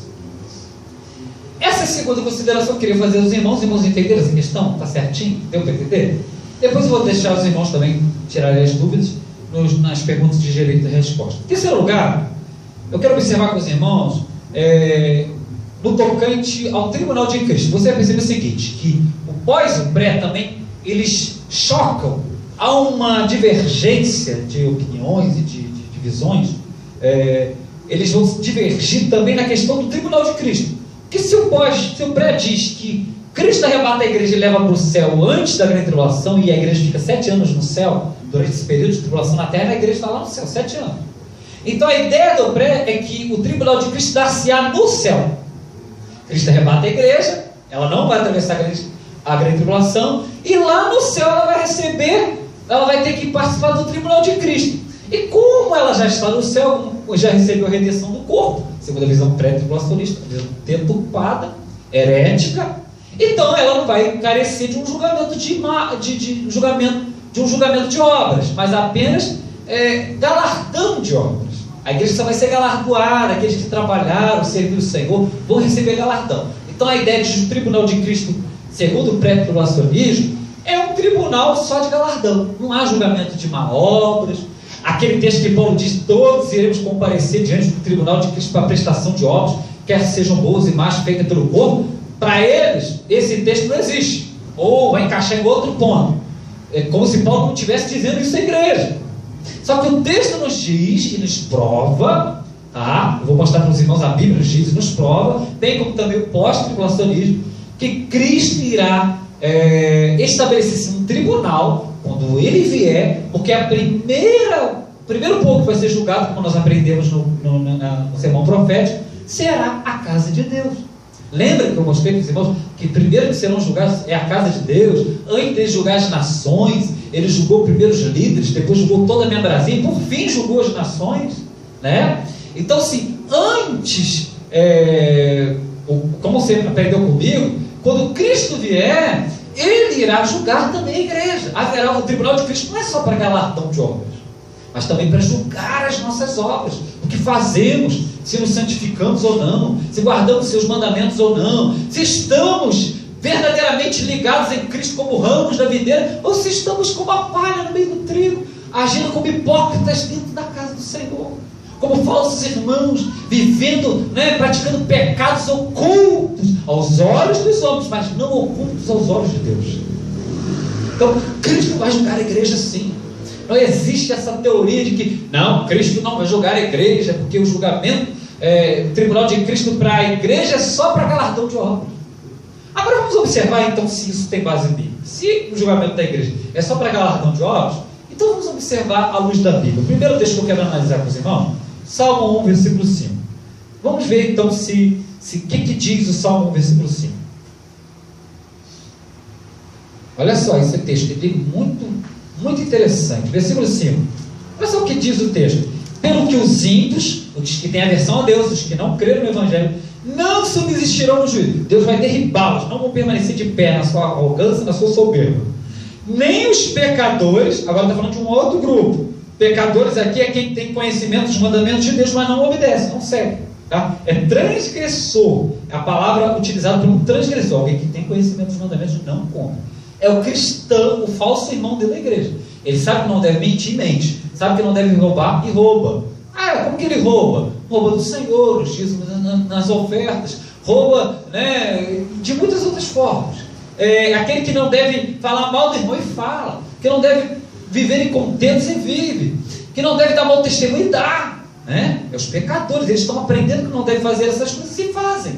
Estão dentro da igreja, mas também não vão permanecer dentro da igreja. Olha só, nem os pecadores aonde? Na congregação dos justos. Então, Cristo também vai julgar a igreja de tal maneira que ele vai tirar os pecadores da congregação dos justos. Quando Cristo vier, os ímpios não vão subsistir, porque ele vai lançar multidões no inferno por causa da sua arrogância, que adoraram a besta, porque serviram o anticristo. Mas também ele vai tirar os pecadores da onde? Da congregação dos justos. O texto é enfático. Nem os pecadores da congregação dos justos. Ele vai julgar a igreja. Ele vai fazer uma peneira. Ele é aquele que tem a pá em sua mão e ele vai separar o trigo da palha. Ele é aquele que tem um machado em sua mão e ele há de cortar toda a vara que não gera fruto. Ele é aquele que, mesmo sendo videira verdadeira, ele exige que os seus ramos produzam os seus respectivos frutos. E aquele que não produzir, o Pai vai cortar e lançar no fogo. É herética a visão de que a igreja não vai ser julgada pelas suas obras. Queridos, nós vamos ser julgados por palavras, atos, pensamentos e obras. Até por sentimentos. Nós vamos ser julgados. Entenda que a igreja vai ser julgada como qualquer outra pessoa. É por isso que a Bíblia está dizendo aqui que os pecadores não vão permanecer na congregação do justo, porque Cristo vai tirar eles do nosso meio no dia em que lhe julgar a igreja, a casa de Deus. Quer ver outra base? Só para continuarmos. O texto tem vários, Mateus 3, versículo 12. Eu não vou ler esse texto não, mas Mateus 7, versículo 21 ao 23 também nos dá uma base. Olha só, está falando com a igreja. Vamos ver se então a igreja não vai ser julgada. O que Mateus 7, versículo 21 até o versículo 23 diz? Olha só o que o texto nos diz. Vamos ver se ele não está falando com a igreja sobre juízo com a igreja. Olha só o que o texto diz. Nem todo que me diz Senhor, Senhor, entrará no reino dos céus. Está falando com a igreja. Mas aquele que faz a vontade do meu Pai que está no céu. Quem que vai entrar no reino? No meu reino? Quem que vai reinar comigo 1000 anos? Aquele que me diz Senhor, Senhor? Não, aquele que faz a vontade do meu Pai que está no céu, que obedece os seus mandamentos, que vive uma vida cristã e não está hipocritamente dentro da minha casa. É isso que ele está nos ensinando. Aí ele vai explicar. Muitos me dirão naquele dia, citação o dia do juízo, o dia do tribunal, que ele vai estabelecer dentro da casa de Deus. Senhor, Senhor, não profetizamos nós em teu nome? Em teu nome não expulsamos demônios? Em teu nome não fizemos maravilhas? Quem que vai falar isso com Cristo no dia do juízo, do seu tribunal? Aqueles que expulsaram demônios, aqueles que profetizaram o seu nome, pregaram o seu evangelho, aqueles que fizeram maravilhas por meio da unção do seu espírito, do dom do seu espírito. Quem é esse? Igreja. E o que ele vai dizer, versículo 23? E então lhes direi abertamente: nunca vos conheci, apartai-vos de mim, vós que praticais o quê? A iniquidade. Em outra tradução, o pecado. Então ele vai pegar aqueles que estão pecando dentro da igreja e vai lançar fora. Esses não vão reinar com Cristo. Queridos, não é dizer os irmãos que há irmãos santos, nasceram santos que não pecam, e outros que nasceram pecadores e são miseráveis. Não. Todos nós estávamos mortos em delitos e pecados. A diferença é que uns abraçam a fé e vivem a fé da obediência. Eram pecadores, mas abandonaram o pecado. Eram mentirosos, mas em Cristo abandonaram a mentira. Por terem recebido genuinamente a fé, eles obedecem os mandamentos de Deus. Viviam em prostituição, abandonaram a prostituição. Eram enganadores, pararam de enganar. Eram mentirosos, eram desonestos, eles mudaram de obras. Ou seja, eram terríveis no mundo, pecadores no mundo, mas quando vieram para Cristo mudaram de vida. Está entendendo? Eles estão aqui não querendo permanecer da mesma forma que vieram lá de fora, mas querem aprender do Senhor e viver a vida que lhe agrada. Então é por isso que ele diz: nem todo que me diz Senhor, Senhor, dará o reino do céu, mas aquele que faz a vontade do meu Pai que está no céu. Tem muita gente da igreja dizendo: Jesus é meu Senhor, eu sou servo de Deus, eu sou pastor, mas Jesus está dizendo: nem todos eles vão herdar o meu reino. Só aqueles que fazem a vontade do meu Pai. Ele está especificando quem dentro da casa de Deus é que vai reinar com ele. Quem que vai permanecer com ele no seu reino milenar e por fim eternamente? Aqueles que estão dentro da casa dele, viveram debaixo da fé da obediência. Agora, se ficaram brincando, por isso que a fé em Cristo é assim: você vem como está, como diz alguns hinos, mas aqui nós não podemos permanecer. Em Cristo temos que ser santo como ele é santo, andar na luz como na luz ele está, viver em justiça assim como ele é justo, porque caso contrário nós seremos lançados fora. Porque naquele grande dia ele vai dizer: nunca vos conheci, apartai-vos de mim, vós que praticais o pecado. O que ele está dizendo? A igreja, aqueles que expulsando o demônio, fazendo milagres, pregando o evangelho, não viveram debaixo da fé da obediência. Antes estavam realizando proezas, mas ainda praticando pecados hediondos dentro da casa do Senhor. Então o texto está dizendo que a igreja vai ser só galardoada? Esse texto diz isso? Não. Ele diz que a igreja vai ser julgada pela obra que pratica. Você é salvo pela fé em Cristo, mas as obras te condenam no tribunal de Cristo.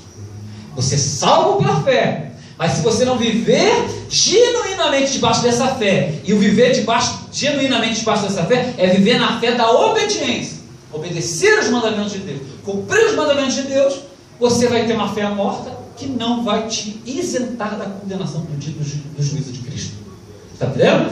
Os que viveram genuinamente, receberam a fé e viveram debaixo dela da maneira que o Evangelho nos propõe, esses irão reinar com Cristo. Mas aqueles que receberam o Evangelho e ficaram pecando dentro da igreja, quando Jesus voltar, ele os lançará fora. Os ímpios não subsistirão no juízo, nem os pecadores na congressão do justo. Ele vai tirar do nosso meio. Aqueles que estão em nosso meio não guardaram verdadeiramente a fé e viveram a fé da obediência. Então, a igreja só vai ser galardoada nesse texto? Não. Muitos me dirão naquele dia. É a citação do dia do juízo de Cristo. Há outros textos, mas tem Mateus 24, versículo 45 até o 51. É o texto que nós falamos dos líderes sendo julgados na ocasião da vinda de Cristo. Cristo recebendo alguns líderes, colocando no seu gozo, dando a eles o reino, e outros ele lançando fora nas trevas exteriores. Aonde que nós vamos ser só galardoados? O outro texto, não vou ler não, porque a gente já fez isso no sermão profético, né? Irmãos, lembra? Outro texto, Mateus 25, versículo 1 até o 30, mais duas parábolas narradas por Jesus, dizendo que nós vamos ser julgados pela nossa espiritualidade, comunhão com Cristo, e também seremos julgados pelas obras. De tal maneira que aquele que fez vai ser galardoado, mas aquele que não fez pela omissão, pecado da omissão, será lançado fora, onde há choro e ranger de dente. Então, aonde está nesses textos que a igreja só vai ser galardoada? Não, os textos nos mostram que a igreja vai ser julgada. João 15, versículo de número 5 e 6, nos mostra que Cristo também vai julgar a igreja. Quer ver? João 15, versículo 5 e 6. Vamos ver o que esse texto nos diz. João 15, versículo 5 e 6. É a parábola da videira verdadeira. Vamos lá. Olha só, 5 e 6. Eu sou a videira, Jesus dizendo. Vós as varas. Está falando com a igreja. Isso aqui não é ímpio não, tá? Quem está em mim e eu nele, esse dá muito fruto. Porque sem mim, nada podeis fazer. Aquele cristão que está verdadeiramente ligado a Cristo, em comunhão, em fé, verdadeiramente nele, ele vai dar muito fruto. Ele vai ser um homem justo, ele vai ser uma pessoa correta, vai abandonar o engano, vai abandonar a mentira, vai colocar a sua vida no centro da vontade de Deus. E ele vai ser um filho obediente ao Pai. Aí Jesus vai dizer, esse dá muito fruto, porque ele está em mim e eu estou nele. Aí ele vai dizer no versículo 6, se alguém não estiver em mim, será lançado fora com a vara e secará, e colhem e o lançam no fogo que arde. Uma outra tradução vai dizer o seguinte, que aquele que não estiver nele verdadeiramente será lançado fora, a semelhança do ramo que separado da videira seca e é lançado no fogo. O que Jesus está dizendo? Que nós temos que estar verdadeiramente ligados nele. E como que eu estou verdadeiramente ligado em Cristo? Sendo santo como ele é santo, andando na luz como ele está na luz, né? Sendo justo como ele é justo, e não apenas dentro da casa de Deus, né? Fingindo ser cristão e fora da vista dos homens, fazendo tudo que o ímpio faz lá fora. Deu para entender? Se eu estiver nele, eu vou dar fruto. Mas se eu não estiver, a semelhança do ramo que seca por dentro, não está ligado na videira, nós seremos lançados fora no fogo e jamais se apaga. É isso que ele está nos dizendo aqui. Então a igreja aqui só vai ser galardoada ou não vai ser julgada? Vai ser julgada. Quem é o ramo na videira? Os cristãos, aqueles que receberam o Evangelho, aqueles que foram concebidos em Cristo por algum momento e não guardaram a fé. Vamos dar continuidade. Romanos 14, versículo 9, 10, versículo 10. Só para os irmãos entenderem. Vamos ver se esse texto diz que a gente só vai ser galardoado ou como o pré diz. Romanos, capítulo de número 14, versículo 10. Olha só, que Romanos 14, 10 diz. Olha só, isso aqui é muito importante. Mas tu, porque julgas teu irmão? Ou tu, porque desprezas teu irmão. Está falando com a igreja. Pois todos havemos de comparecer ante o tribunal de Cristo. Está vendo? Todos vamos ser julgados por Cristo, cada um segundo as suas obras, pelo que pensamos, pelo que falamos, pelo que fizemos, vamos ser julgados. É claro que aqueles que se arrependeram, abandonaram o pecado e mudaram de obras, serão absolvidos pelo sangue de Cristo, perdoados em Cristo Jesus. Mas se a gente ficar na hipocrisia da igreja e não colocar nossa vida no altar, nós vamos ser lançados fora, porque haverá um juízo na igreja. Haverá um juízo na igreja. E o texto estamos dizendo isso. Quer ver o outro texto que também nos diz isso? 2 Coríntios capítulo 5, versículo 10. Queridos, rapidamente, eu estou lendo vários textos, porque isso aqui são discussões teológicas. Muita gente prega contra o que eu estou mostrando para vocês. Eu não estou pregando para vocês, eu estou mostrando na Bíblia que a gente vai ser julgado. E a maior parte das igrejas no Brasil diz que não, a gente não vai ser julgado. Que você é salvo pela graça, acabou. Que não vai haver juízo para sua. Você não vai ser julgado no juízo no tribunal de Cristo, mas apenas galardoado por ele. E estou te mostrando que os textos, a Bíblia diz que você vai ser julgado. Quer ver? 2 Coríntios 5,10. Vamos ver se a igreja não vai ser julgada ou vai ser julgada. 2 Coríntios 5,10. Olha só o que Paulo diz nesse texto. Olha só, versículo 10. Porque todos devemos comparecer, está falando para a igreja, é uma carta para a igreja em Corinto. Todos devemos comparecer ante o tribunal de Cristo, para que cada um receba segundo o que tiver feito por meio do corpo, ou bem ou mal. A igreja vai ser só galardoada? O texto não fala que a gente vai ser julgado pelas obras realizadas no corpo? Então a fé não é só receber a Cristo e viver impiamente dentro da casa de Deus, não. É recebê-lo verdadeiramente, se apropriar dele de tal maneira que vamos viver nele. E essa vida, ela deve ser evidenciada com boas obras. Por quê? Porque nós somos feituras dele, recriados em Cristo Jesus, a fim de tornarmos a semelhança que perdemos na queda original. E se a gente não entender isso, a gente vai ficar dentro da igreja, achando que a fé é só levantar a mão, eu aceito Jesus, vem aqui na frente, na hora do púlpito, levanta a mão, aceita Jesus, e fica dentro da igreja, continuando vivendo uma vida ímpia. E o texto diz, não, nós temos que ser santo como ele é santo, justo como ele é justo, e andar na luz assim como na luz ele está. Caso contrário, nós vamos ser lançados fora por causa das nossas más obras. Porque Paulo está dizendo, todos vamos comparecer diante do tribunal de Cristo. Ele está dizendo que a igreja não vai comparecer. Antes, ele está dizendo, todos vão ser julgados pelas obras. Então, o que? Fé é isso aqui. É você receber a Cristo e receber de verdade. É você se colocar na tutela de Cristo e viver nele verdadeiramente. Isso deve ser evidenciado com um novo estilo de vida, diferente daquele a qual você viveu enquanto era ímpio e ignorante. Tá bem? Então, mais um texto. Paulo está dizendo. Quer ver o outro texto que eu acho, para mim, é o texto mais forte, que prova que a igreja vai ser julgada e não apenas galardoada. 1 Pedro 4, versículos 17 e 18. 1 Pedro, está vendo quantos textos? Tem mais, eu só estou lendo algumas. 1 Pedro 4, versículo 17 e 18. Olha só, porque já é tempo que comece o julgamento pela casa de Deus. O julgamento vai começar na casa de Deus.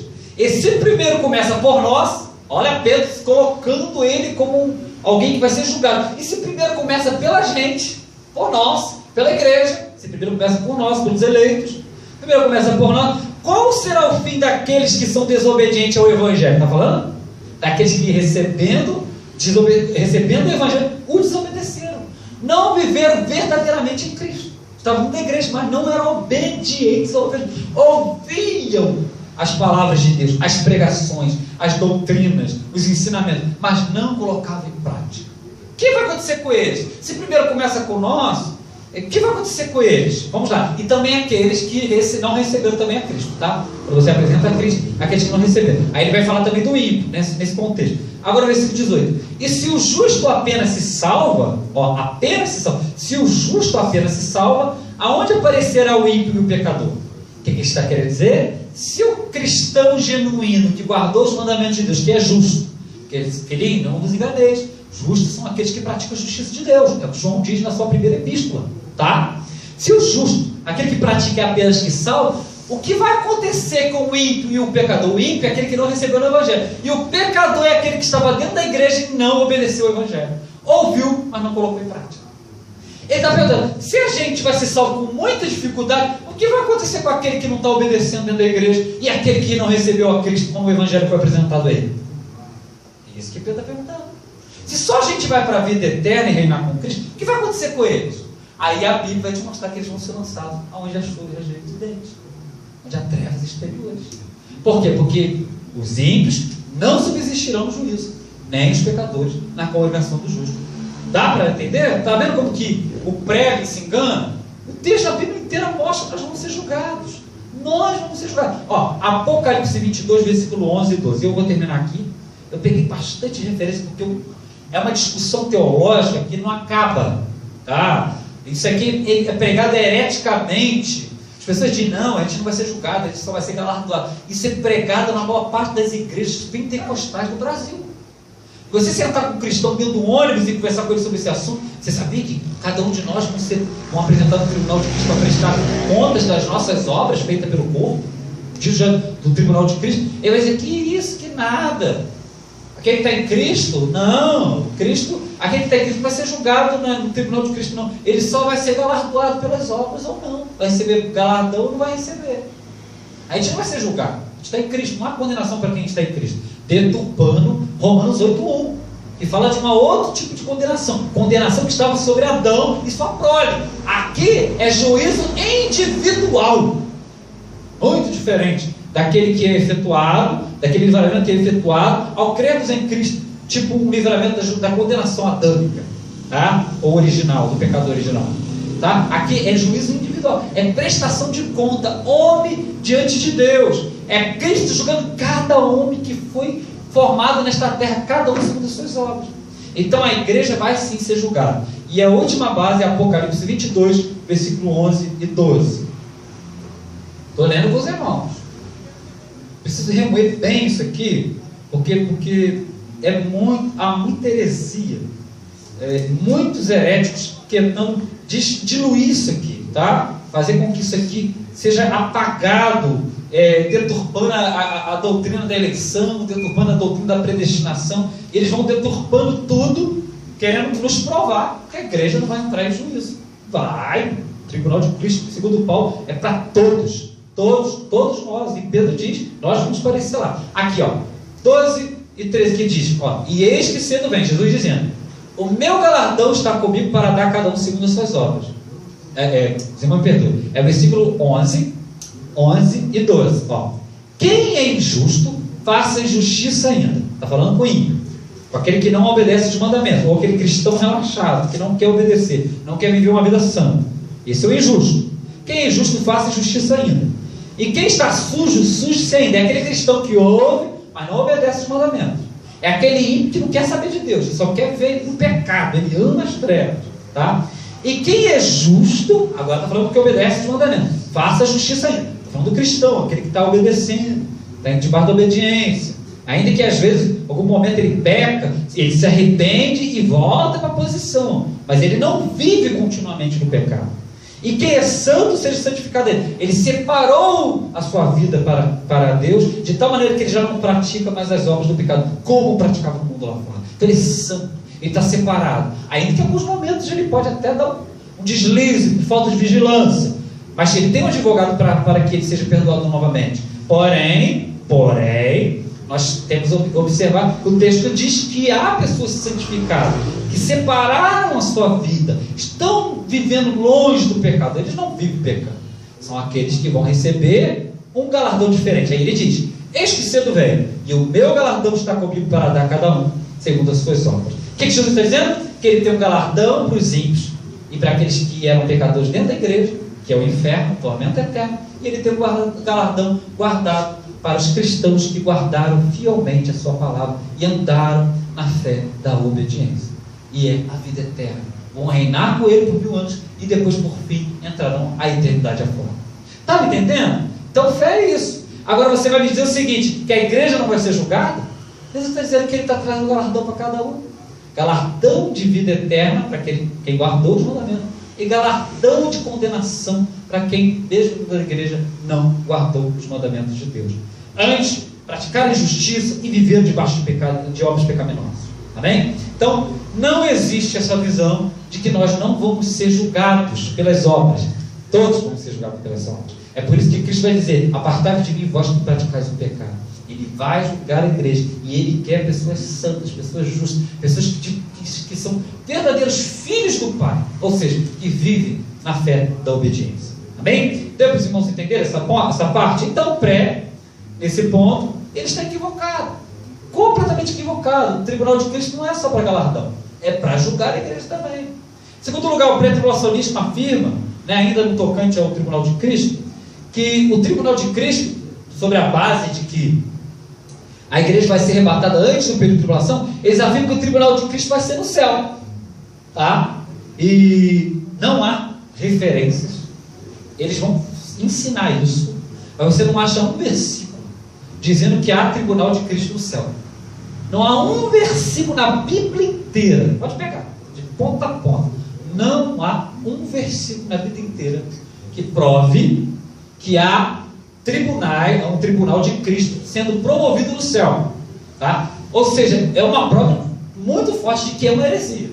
Antes, o tribunal de Cristo, no tocante à igreja, bem como também Israel e assim o mundo, as nações gentílicas, tá? Vai ser na terra quando Ele voltar. Então Cristo vem, estabelece seu tribunal primeiro na casa de Deus, como ensinei para você no sermão profético, e depois Ele vai julgar as nações, bem como também a nação de Israel, antes do milênio, antes de reinar nesta terra, regendo as nações com varas de ferro. Então, essa visão de que o tribunal de Cristo é lá no céu, quando a igreja é arrebatada para o céu, lá vai ter um tribunal de Cristo, a gente me prova um versículo. Pode vasculhar a Bíblia toda, queridos. A Bíblia toda. Né? E você não vai encontrar uma referência. Eu desafio qualquer pré-tribulacionista a me mostrar um versículo que prova que haverá um tribunal de Cristo no céu. Porque se a visão deles é correta, se a igreja vai para o céu no período de tribulação, e se a igreja vai ser galardoada e um tribunal de Cristo no céu, eu quero um versículo. Mas eu te dou no mínimo 2, tem vários, mostrando que haverá um tribunal de Cristo na terra. Não foi isso que a gente aprendeu no sermão profético? Que Cristo vai vir, vai julgar a igreja, né? Quando Ele vier. Então, é isso, não? Quer ver? Mateus 24, versículo 45 até o 51. Está dizendo que quando Cristo voltar, né, Ele vai julgar a liderança. Foi o texto que nós aprendemos. Isso vai ser quando Ele vier, quando Ele voltar, né? E você tem outros textos, Mateus 25, versículo 14 até o 46. Eu não vou ler isso não, esses textos não, que eu falei muito, já lemos bastante, aprendemos bem detalhadamente, já dividimos bem detalhadamente esse texto. Você aprendeu comigo que a igreja vai ser julgada quando Cristo voltar. E Ele vai julgar a liderança pelo serviço que prestaram ou pela omissão de serviço não prestados, pelo pecado de omissão, por serviço não prestado. Ele vai julgar o cristão pela comunhão com Cristo, se permanecer fiel até o fim. Ele vai julgar, e a espiritualidade, Ele vai julgar o cristão pelas obras realizadas ou não. Se fez o que tinha que fazer como certo, ou se ele omitiu, ele pecou em pecado de omissão, não realizando a obra que deveria fazer. Então já aprendemos isso, está em Mateus 25, versículo de número 1 até o 30, e depois, do versículo 31 até o 46, Ele vai julgar as nações. Então, o tribunal de Cristo é quando Ele vier. É quando Ele vier. Tá? Eu acho que não carece a gente ler esse texto. Quem não teve essa aula conosco, que foi a última palestra, olhe, tá? Você pode ter esse acesso ao canal do YouTube. Olha a nossa sexta palestra, a última palestra, e está estabelecido ali. A gente falou sobre essas divisões e foi bem provado que Cristo, quando vier, Ele vai julgar a igreja. Então, não existe tribunal de Cristo no céu. Tá? A igreja não vai para lá antes da grande tribulação, e não vai ter tribunal no céu porque a igreja não estará lá, mas quando Ele vier, aí Ele estabelece o seu tribunal, que é só uma referência que o tribunal dele aqui na terra é Mateus 25 e versículo 31, só essa referência, Mateus 25, versículo 31. Só vou para enfatizar um versículo. Quem tem apostila vai poder observar isso com mais riqueza de detalhe, mas eu quero só ler o 21. Olha só, vamos ver se o tribunal é no céu. Olha só o que o texto diz: E quando o Filho do Homem vier em sua glória, e todos os santos anjos com ele, ou seja, quando ele vier para reinar, quando ele vier, não é lá no céu, com ele, então se assentará no trono da sua glória. E todas as nações, versículo 32, e todas as nações serão reunidas diante dele, e apartará uns dos outros, como o pastor aparta dos bodes das suas ovelhas. Então, o tribunal de Cristo é na terra. Isso aqui é só uma referência. Bom, Mateus 25, versículo 31 e 32. Mas nós já estudamos isso na sexta palestra, acerca do sermão profético, a última palestra sobre o sermão profético. Os irmãos, por favor, quem tiver com dúvidas sobre isso, só olhar essa palestra e vai estar bem claro ali para os irmãos. Mas quem já participou conosco, eles sabem do que eu estou falando, tá? Mas há muitas outras referências, mas eu creio que essas nos bastam. Mas o pré, ele é tão herético que ele não tem nenhum versículo para provar que haverá tribunal no céu. Nenhum. Eu falo para os irmãos isso com propriedade, porque eu já escrevi a visão pré-tribulacionista, já criei nela, tá? Ensinei ela para o nosso ministério durante 4 anos, e nós reformamos essa visão no ano passado, tá? O Senhor, pela misericórdia, sua infinita misericórdia, ele abriu o nosso entendimento e nós vimos que nós estávamos errados, e que era uma visão totalmente antibíblica. Agora, chegando a verdade, ensinando esta mesma verdade aos irmãos. Então, tanto a Bíblia quanto o pós afirma a verdade, tá? Mas o pré, infelizmente, ela está afirmando uma heresia, uma doutrina de demônio, e muitos estão sendo enganados com essas heresias, tá bem? E eu recomendo, aquele que ainda acredita no pré, seja entre os irmãos aqui, ou aquele que está nos vendo no YouTube, que analise bem esses textos, baixe essa apostila, né? E vocês vão realmente perceber que o pós é uma doutrina bíblica, totalmente fiel à palavra de Deus, às profecias escatológicas, e o pré é uma heresia, uma doutrina de demônio, e que está enganando multidões de cristãos fiéis, pessoas realmente da parte de Deus, dentro da casa do Senhor, em muitas igrejas no Brasil, tá? Nós temos que tomar cuidado com essa visão, tá? A respeito da estadia da igreja na grande tribulação, nós vamos perceber eu quero fazer 2 observações com os irmãos, a respeito da estadia agora da igreja na grande tribulação. Vou fazer só mais 2 considerações para terminarmos esse paralelo entre o pré-tribulacionismo e o pós, tá? O que o pré diz e afirma? Ele afirma que a igreja será tirada do mundo durante o período tribulacional. Já mostrei isso aos irmãos desde o começo. Eles ensinam que a igreja vai ser tirada da terra antes do período tribulacional. Quais são as bases? Bases que nem deveriam ser consideradas bases, que estão deturpados os textos, tá? 1 Tessalonicenses 4, versículos 16 e 17. Você pode ler lá, o texto fala da igreja encontrando com Cristo, mas não fala de antes da grande tribulação, não tem nada a ver com isso. 1 Tessalonicenses 1, versículo 10, o texto fala de Deus nos livrando da ira, mas não fala dele nos livrando do período tribulacional. A ira, o certo, é para a besta e os seus súditos, não para a igreja. Mas ele não vai nos tirar da terra. O texto fala que ele nos livra, mas não nos tira, tá? Eles vão usar 1 Tessalonicenses 5, 9, dizendo que a igreja também vai ser também de uma certa forma livrada da ira vindoura. Mas no mesmo contexto, não nos tirando da terra. O texto não fala de tirar da terra, não é um livramento tirando. Apocalipse 3, 10, dizendo que Deus vai nos guardar nesta hora que há de vir para tentar todos os homens da terra, que nós guardamos fielmente a palavra de Deus.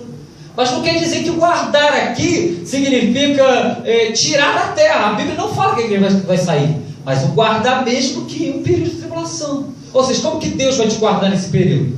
Ele vai te dar livramentos, escapes, né? E vai te proteger da ira que ele mesmo vai derramar durante esse período. Como? Do mesmo jeito que ele fez com a nação de Israel. Não havia pragas em todo o Egito, 10 pragas em todo o Egito, mas não havia pragas lá nos judeus, na terra de Gósen, dentro da casa dos hebreus. Por quê? Porque Deus, Jeová, estava guardando eles da sua própria praga, das suas próprias pragas, da sua própria ira, que foi derramada sobre Faraó e todos os egípcios. Então você percebe que é dessa forma que ele nos guarda.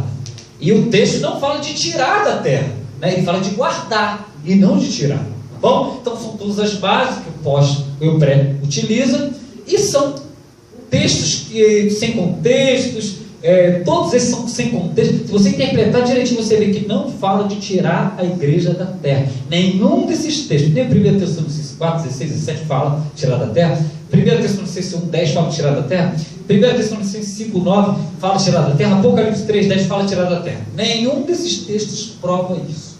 Só fala, eles estão deturpando esses textos. Tá? Eu não vou ficar olhando muito essa questão, mas o que o pós e a Bíblia diz agora? Né? O pós e a Bíblia afirma que a igreja vai atravessar a grande tribulação. E quais são os textos? Mateus 24, por exemplo, o texto que nós estudamos, Mateus 24, vamos ver o versículo 21 e 22, por exemplo. Olha só o que o texto diz.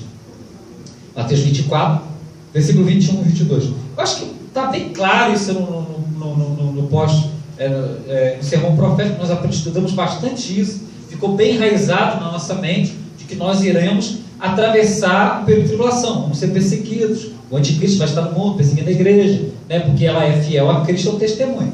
Mas eu quero ler alguns aqui, só para provar aos irmãos que a gente vai estar na terra sendo perseguido, tá? E perseguido até sermos mortos por causa de Cristo, te dizendo, provando que não existe essa de Cristo te tirar da terra nesse período. Não, ele vai permitir com que a igreja passe por esse período na terra. Então eu quero dois textos apenas. Mateus 24, versículo de número 21 e 22. Olha só o que o texto diz. Porque haverá então grande aflição, como nunca houve desde o princípio do mundo, até agora, nem tão pouco haverá jamais. Está falando da grande tribulação, de um tempo único na história da humanidade, a grande tribulação, o período em que o anticristo estará reinando, erigindo uma imagem e perseguindo aqueles que não adorarem a sua marca, a sua besta, a sua imagem. Agora o 22, e se aqueles dias não fossem abreviados, porque será um período de 3 anos e meio, nenhuma carne salvaria. Então Deus, ele determinou que será períodos apenas de 3 anos e meio, porque ele não quer que todo mundo morra, ele não quer que todo mundo seja massacrado, esmagado pelo anticristo, porque ele vai varrer a terra atrás dos cristãos, tá? Aí ele vai dizer, mas por causa dos eleitos, ou dos escolhidos, como está nessa tradução, é a mesma palavra no grego para eleito, serão abreviados aqueles dias. A palavra aqui eleito, tá? É a igreja. Escolhidos aqui é a igreja. Então, por causa da igreja, esses dias de tribulação vão ser abreviados. Por quê? Porque a igreja vai estar na terra sendo perseguida. E é por causa dela que Deus abreviou tais dias. Deu para entender? Então o texto fala nitidamente que a igreja vai ser perseguida. Ainda nesse mesmo texto, versículo 9. Olha só, então a gente não vai estar na grande tribulação, não. Versículo 9. Então vos hão de entregar para seres atormentados, falando da igreja, e matar-vos-ão, e sereis odiados por todas as gentes por causa do meu nome. Cristo dizendo, vai chegar um tempo que vocês vão ser atormentados e mortos por causa do meu nome. Vão ser odiados por todas as gentes por causa do meu nome. Então a igreja vai estar assim na terra. Deus não vai nos tirar da terra nesse período. Nós vamos ter a nossa fé testada ao extremo, a fim de que aquele que for verdadeiramente fiel a Cristo, ele vai ser fiel até a morte.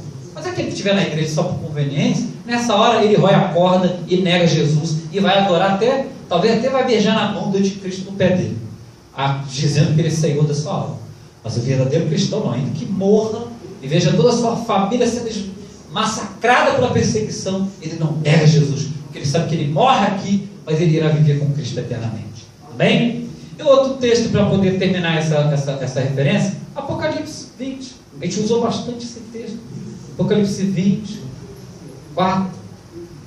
São 4. Vi tronos e assentaram sobre eles aqueles a quem foi dado poder julgar. E vi as almas daqueles que foram degolados pelo testemunho de Jesus Cristo. A igreja degolada pelo testemunho de Jesus Cristo e pela palavra de Deus. Em que período que eles foram degolados pelo testemunho de Jesus Cristo e pela palavra de Deus? Ele vai dizer aqui, e que não adoraram a besta no período da besta. Olha só, nem a sua imagem, né? Na época que ele erigiu a imagem, e nem receberam o sinal na terra, no tempo que tinha a marca da besta, 666, né? E nem na mão, e viveram e reinaram com Cristo por 1000 anos. Então, que ideia é essa que a igreja vai ser tirada nesse período? Se o próprio texto diz que a gente vai ser perseguido e até mesmo morto por não ter adorado a imagem da besta e nem recebido a marca, que são duas coisas que vai acontecer no período de tribulação. Então, a visão pré-tribulacionista, erroneamente falando, hereticamente falando, afirma que a igreja não vai atravessar a grande tribulação. Quando você tem um monte de texto, a Bíblia inteira, te provando que iremos atravessar sim, que a nossa fé vai ser testada e que temos que ser fiel a Cristo até a morte. Amém? É claro, alguns não vão provar a morte, alguns vão ficar vivos, Cristo vai dar livramento a alguns, por causa da vontade dele, pelo plano de Deus, mas muitos de nós vão morrer neste período, e isso vai ser uma glória, porque morrer por Cristo, por aquele que morreu por nós, Isso deveria ser uma honra, né? Assim como foi para os apóstolos, deveria ser para nós hoje. E se isso nos foi dado, essa dádiva de morrer pelo nosso Senhor, ou infidelidade ao Evangelho do nosso Senhor, queridos, tem uma forma melhor de provar a sua fé, a sua comunhão com Ele, a sua fidelidade para com Ele? Não haverá.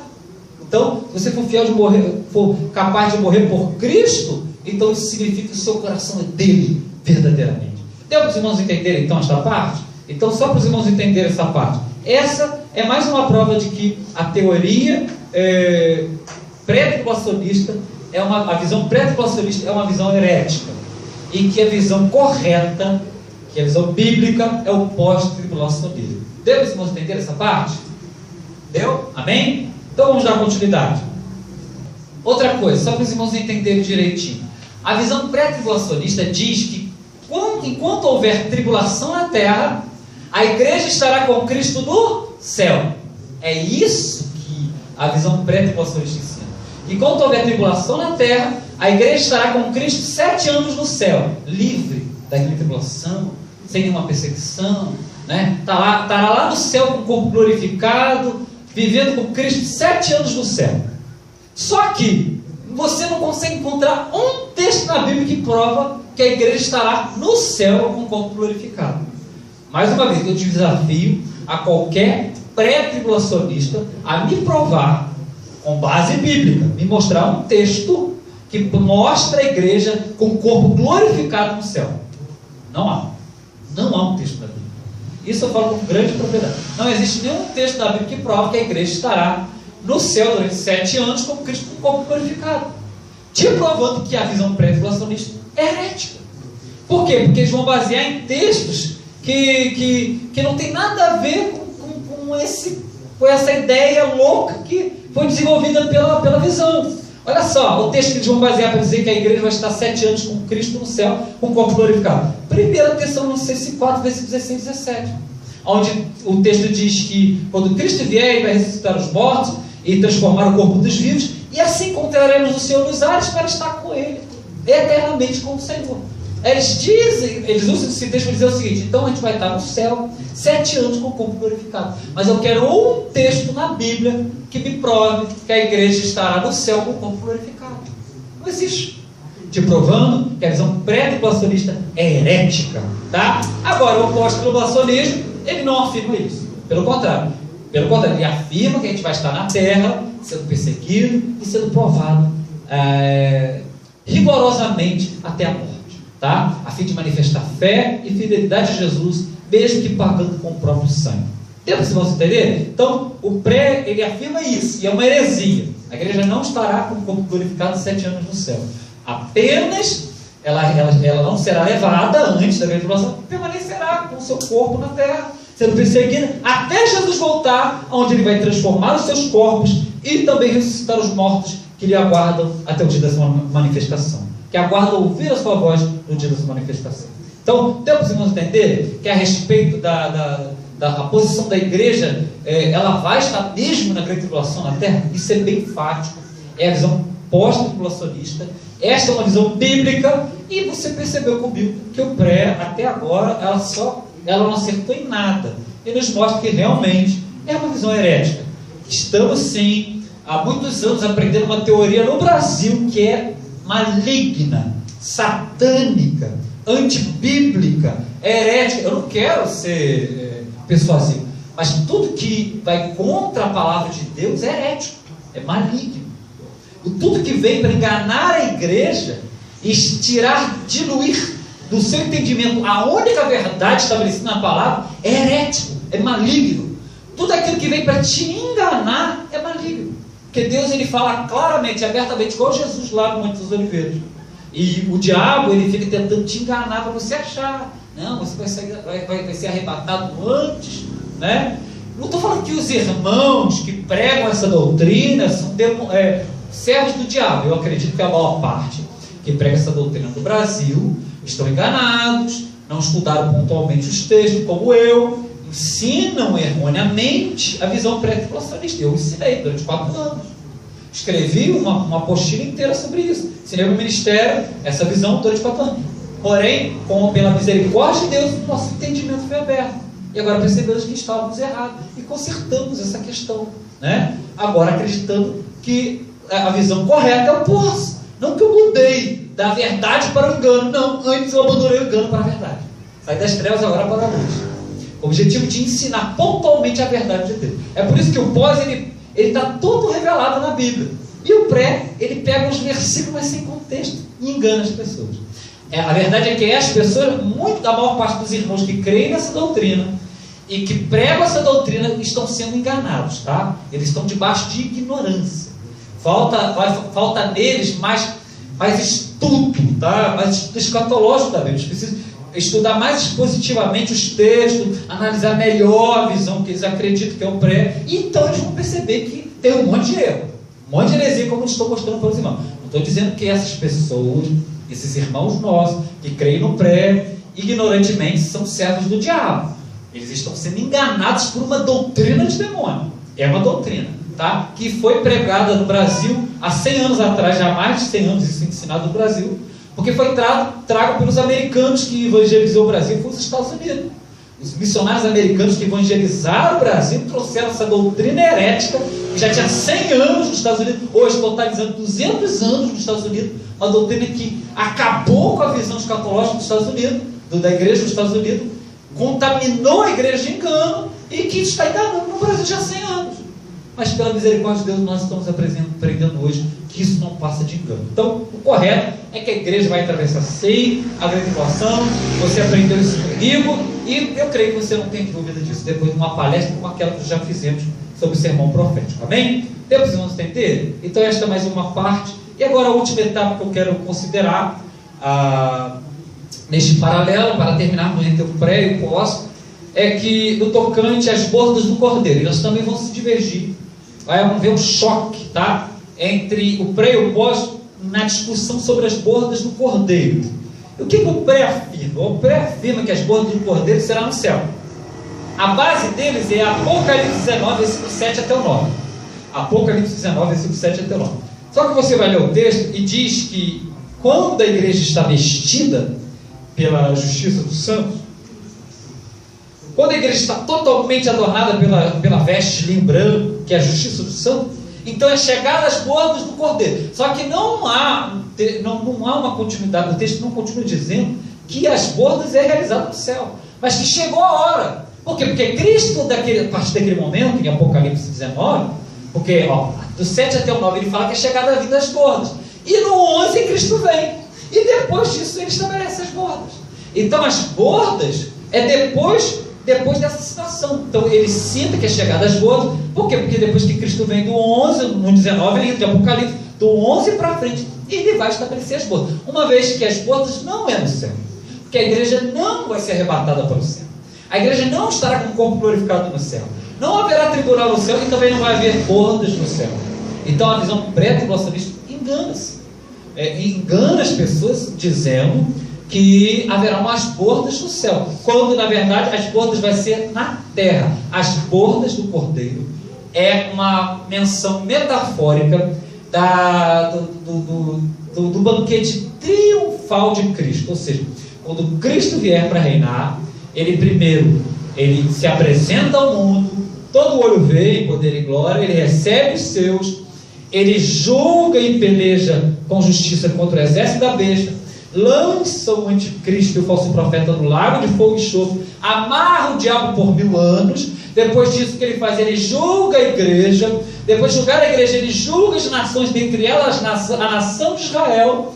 Então, depois disso, antes de começar no começo do seu reino, nos primeiros dias do seu reino, ele vai fazer uma festa triunfal, que é o que ele diz: a mesa em que vai se assentar Abraão, Isaac e Jacó, no reino dele, a qual nós vamos se assentar, e o próprio Senhor nos servirá. Então, quando fala das bordas do cordeiro, é essa festa que vai haver no reino de Cristo na terra. Eu tenho base, não vou só falar isso com os irmãos como eu afirmo hereticamente, tem base, tem 3 textos. Mateus 8, versículo 11, vai provar isso. Em Mateus 8, versículo 11. Jesus vai falar sobre isso em Mateus 8, versículo 11. Olha só o que o texto diz. segunda base ainda é mais forte. Olha só, versículo 11. Mas eu vos digo que muitos virão do Oriente e do Ocidente e se assentar-se-ão à mesa com Abraão, Isaque e Jacó, no reino dos céus. A expressão no reino dos céus não é um reino no céu. É o reino que virá dos céus. É o reino que virá com Cristo, quando ele se manifestar com poder e glória, com o seu reino. Então, quando ele diz que a gente vai se assentar com Abraão, Isaque e Jacó, não é lá no céu. É na terra, quando Cristo manifestar o seu reino. É o reino milenar. É nesse reino que nós vamos se assentar com Abraão, Isaque e Jacó. Ali haverá uma mesa extensa e o próprio Senhor nos servirá. É a festa triunfal. Antes de Cristo reinar, ele vai festejar com o seu povo, bem como também com muitos, nesta festa triunfal. É como um rei que acaba de vencer de tomar um império, de conquistar um grande império, e ele agora comemora uma grande festa. Leia o Velho Testamento. Todos os reis que marchando para as guerras, venciam guerras tremendas, quando eles voltavam, eles ficavam festejando 40, 50 meses de festa, né? Banquetes extensos, né? Por quê? Porque era muito comum, e Jesus vai fazer o mesmo. Depois que ele julgar, quando ele vier em poder e glória julgar, estabelecer todos os juízos, ele vai fazer uma grande festa antes de reinar conosco por 1000 anos. Então é a festa onde estará Abraão, Isaque e Jacó. Então essas são as bodas do Cordeiro. Não é lá no céu, é aqui na terra. É quando Cristo começar o seu reino. Vamos fazer mais uma referência e ia ser mais forte. Lucas 22, versículos 18 e 30. Em Lucas 22, versículos 18 e 30, Cristo mostra bem detalhadamente, bem claramente, que essas bordas e esse banquete é na terra, tá? Quando o reino vier, tá? Versículo de número 8, Lucas 22, versículo de número 18, se não me perdoe, e 30. Olha só o que o texto diz, versículo de número 18 e 30. Ó, porque vos digo que já não bebereis do fruto da vide. Jesus lá na última ceia, falando, olha, agora não vou beber mais do fruto da vide até que venha o reino de Deus. Venha, e está na terra, ceando com os apóstolos, a última Páscoa, fazendo ali a instituição da Santa Ceia do Senhor, da ceia que nós celebramos para lembrarmos a morte do Senhor. Ele diz que o vinho é símbolo do seu sangue, o pão é símbolo do seu corpo, que é rasgado por muitos, né? E nessa ceia, ele está dizendo, ó, não beberei mais do fruto da vide. O que é o fruto da vide? É o vinho, né? Que ele bebeu lá na ceia, até que venha o reino de Deus. Ou seja, aonde que ele vai banquetear lá no céu? Se ele só vai beber quando o reino vier, então não há banquete no céu, não há bordas no céu, não há festa no céu. Ele só vai beber outra vez do fruto da vinha quando vier o reino. Ele está na terra dizendo quando o reino vir. Então é quando ele vier com esse reino. Então basicamente Jesus está dizendo, não há bordas do Cordeiro do céu, mas as bordas será exatamente quando o reino vier, e no início do seu reino haverá uma grande borda, haverá uma grande festa, que metaforicamente Jesus ensina como bordas, chama como bordas, e outros textos vai dizer que é a festa do filho de um grande rei. Tem um monte de parábolas que falam sobre essa festa, amém? Só para vocês entender. E agora o versículo 30, para terminarmos, olha só o que ele diz: para que comais e bebais a minha mesa no meu reino, e vos assenteis sobre tronos, julgando as 12 tribos de Israel. Então, para terminarmos, Jesus ele diz que aqui ele está falando sobre quando ele vier, ele vai julgar também as nações, bem como também os apóstolos vão ajudar a eles, vão se assentar com ele para julgar Israel, e ele está dizendo que é nesse momento, quando ele vier com o seu reino, é que eles vão comer e beber o seu reino. Então é depois dos juízos que haverá essa festa. Então as bordas do Cordeiro, como diz o pré-tribulacionismo, afirma que vai haver umas bordas do Cordeiro no céu. Ela não vai se dar no céu, mas apenas quando Cristo vier uma única vez com o seu reino em glória. Então quando você percebe que a visão pré-tribulacionista, que ela afirma que haverá umas bordas no céu, ela está sendo herética, antibíblica, né? Uma vez que a própria palavra dos textos que nós lemos nos prova que essas bordas, esta festa triunfal, dar-se-á na terra e não no céu. Então, querido, entenda o seguinte, que só existe uma verdade, só existe uma visão bíblica. Alguém vai dizer assim, pastor, cada um tem sua visão, eu creio no pré, eu creio no pós. Meus irmãos, eu estou provando a vocês que o pré é herético, que o pré é antibíblico, e provando a vocês que o pós é a única verdade de Deus, que é a única doutrina e visão que está baseada na Bíblia, nas doutrinas, nas Sagradas Escrituras, e fielmente baseada nas Sagradas Escrituras, para que você não se engane mais. Uma vez que, se você ficar crendo que Jesus vai vir antes da tribulação, vai arrebatar a igreja, e você não vai passar por aquele período, quando chegar essa hora você vai tomar um susto. Por quê? Porque você vai passar. Todos vamos passar. Se estivermos vivos neste período, todos nós vamos passar por ele.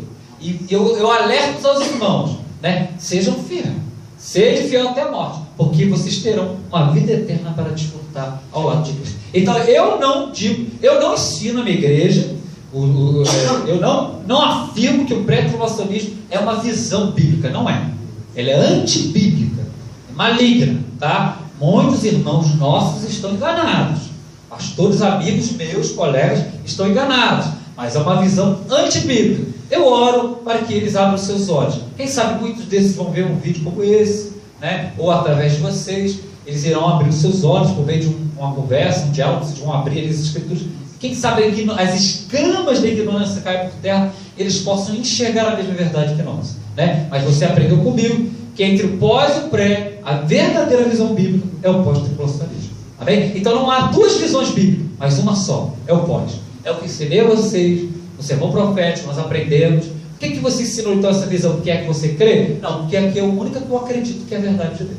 Eu nunca vou ensinar mais. Depois de ter concebido o pós e aprendido dessa maneira, eu nunca mais vou ensinar o pré, nem para dar uma segunda opinião.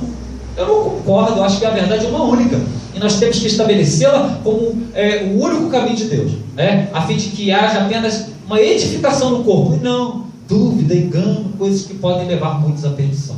Amém? E Deus nos abençoe. Eu estou terminando aqui essa última palestra, tá? Eu havia prometido aos irmãos que depois da palestra sobre o sermão profético, nós iríamos fazer um paralelo entre o pós e o pré. E aqui eu termino a última observação. Tem muita coisa que as duas divergem, mas nesse ponto, nesses 5 pontos, são as maiores discussões. E eu te mostrei, à luz da Bíblia, que a única visão bíblica mesmo é a que nós ensinamos aos irmãos. Então, guarde-se na verdade, se alimente mais dessa verdade, busque mais referências. Eu peguei só algumas. Você vai perceber que não é coisa do pastor Samuel, eu não estou tentando persuadir vocês, mas alertá-los quanto à única verdade de Deus. Amém? Para terminar, eu quero que os irmãos se coloquem de pé. Vou fazer primeiramente uma oração e depois eu vou dar aos irmãos direitos de perguntas e respostas. Feche os olhos. Vamos agradecer ao Senhor por mais esta palestra que fecha hoje, agora por fim, né? Esta nossa maratona de sermão e do sermão profético. E agora nós tivemos uma luz mais ampla no final desse sermão, e agora nós entendemos que só há uma verdade, que é aquela que Jesus já apresentou há 2000 anos atrás no sermão profético. Amém? Que Deus nos abençoe. Eu tenho certeza que Ele irá cada vez mais te enriquecer em conhecimento, para que você seja um arauto nesses últimos dias e possa abrir os olhos daqueles que ainda estão debaixo do engano. Amém? Mas eu quero orar por vocês. Feche os olhos. Eu sei que virão ventos por causa dessa verdade que você aprendeu, mas essa é a única verdade de Deus, e ela tem sido verdadeiramente ensinada sobre este lugar. Quero orar pela sua vida. Senhor Deus, muito obrigado, Pai, porque o Senhor mais uma vez nos abriu os olhos, nos enriqueceu com sua verdade. Pai querido, não há dúvida em nossos corações.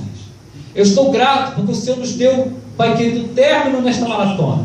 E aqui, Pai querido, após um grande examinar das Sagradas Escrituras, conseguimos formular esta palestra abençoada. E eu te agradeço. Muito obrigado, Pai.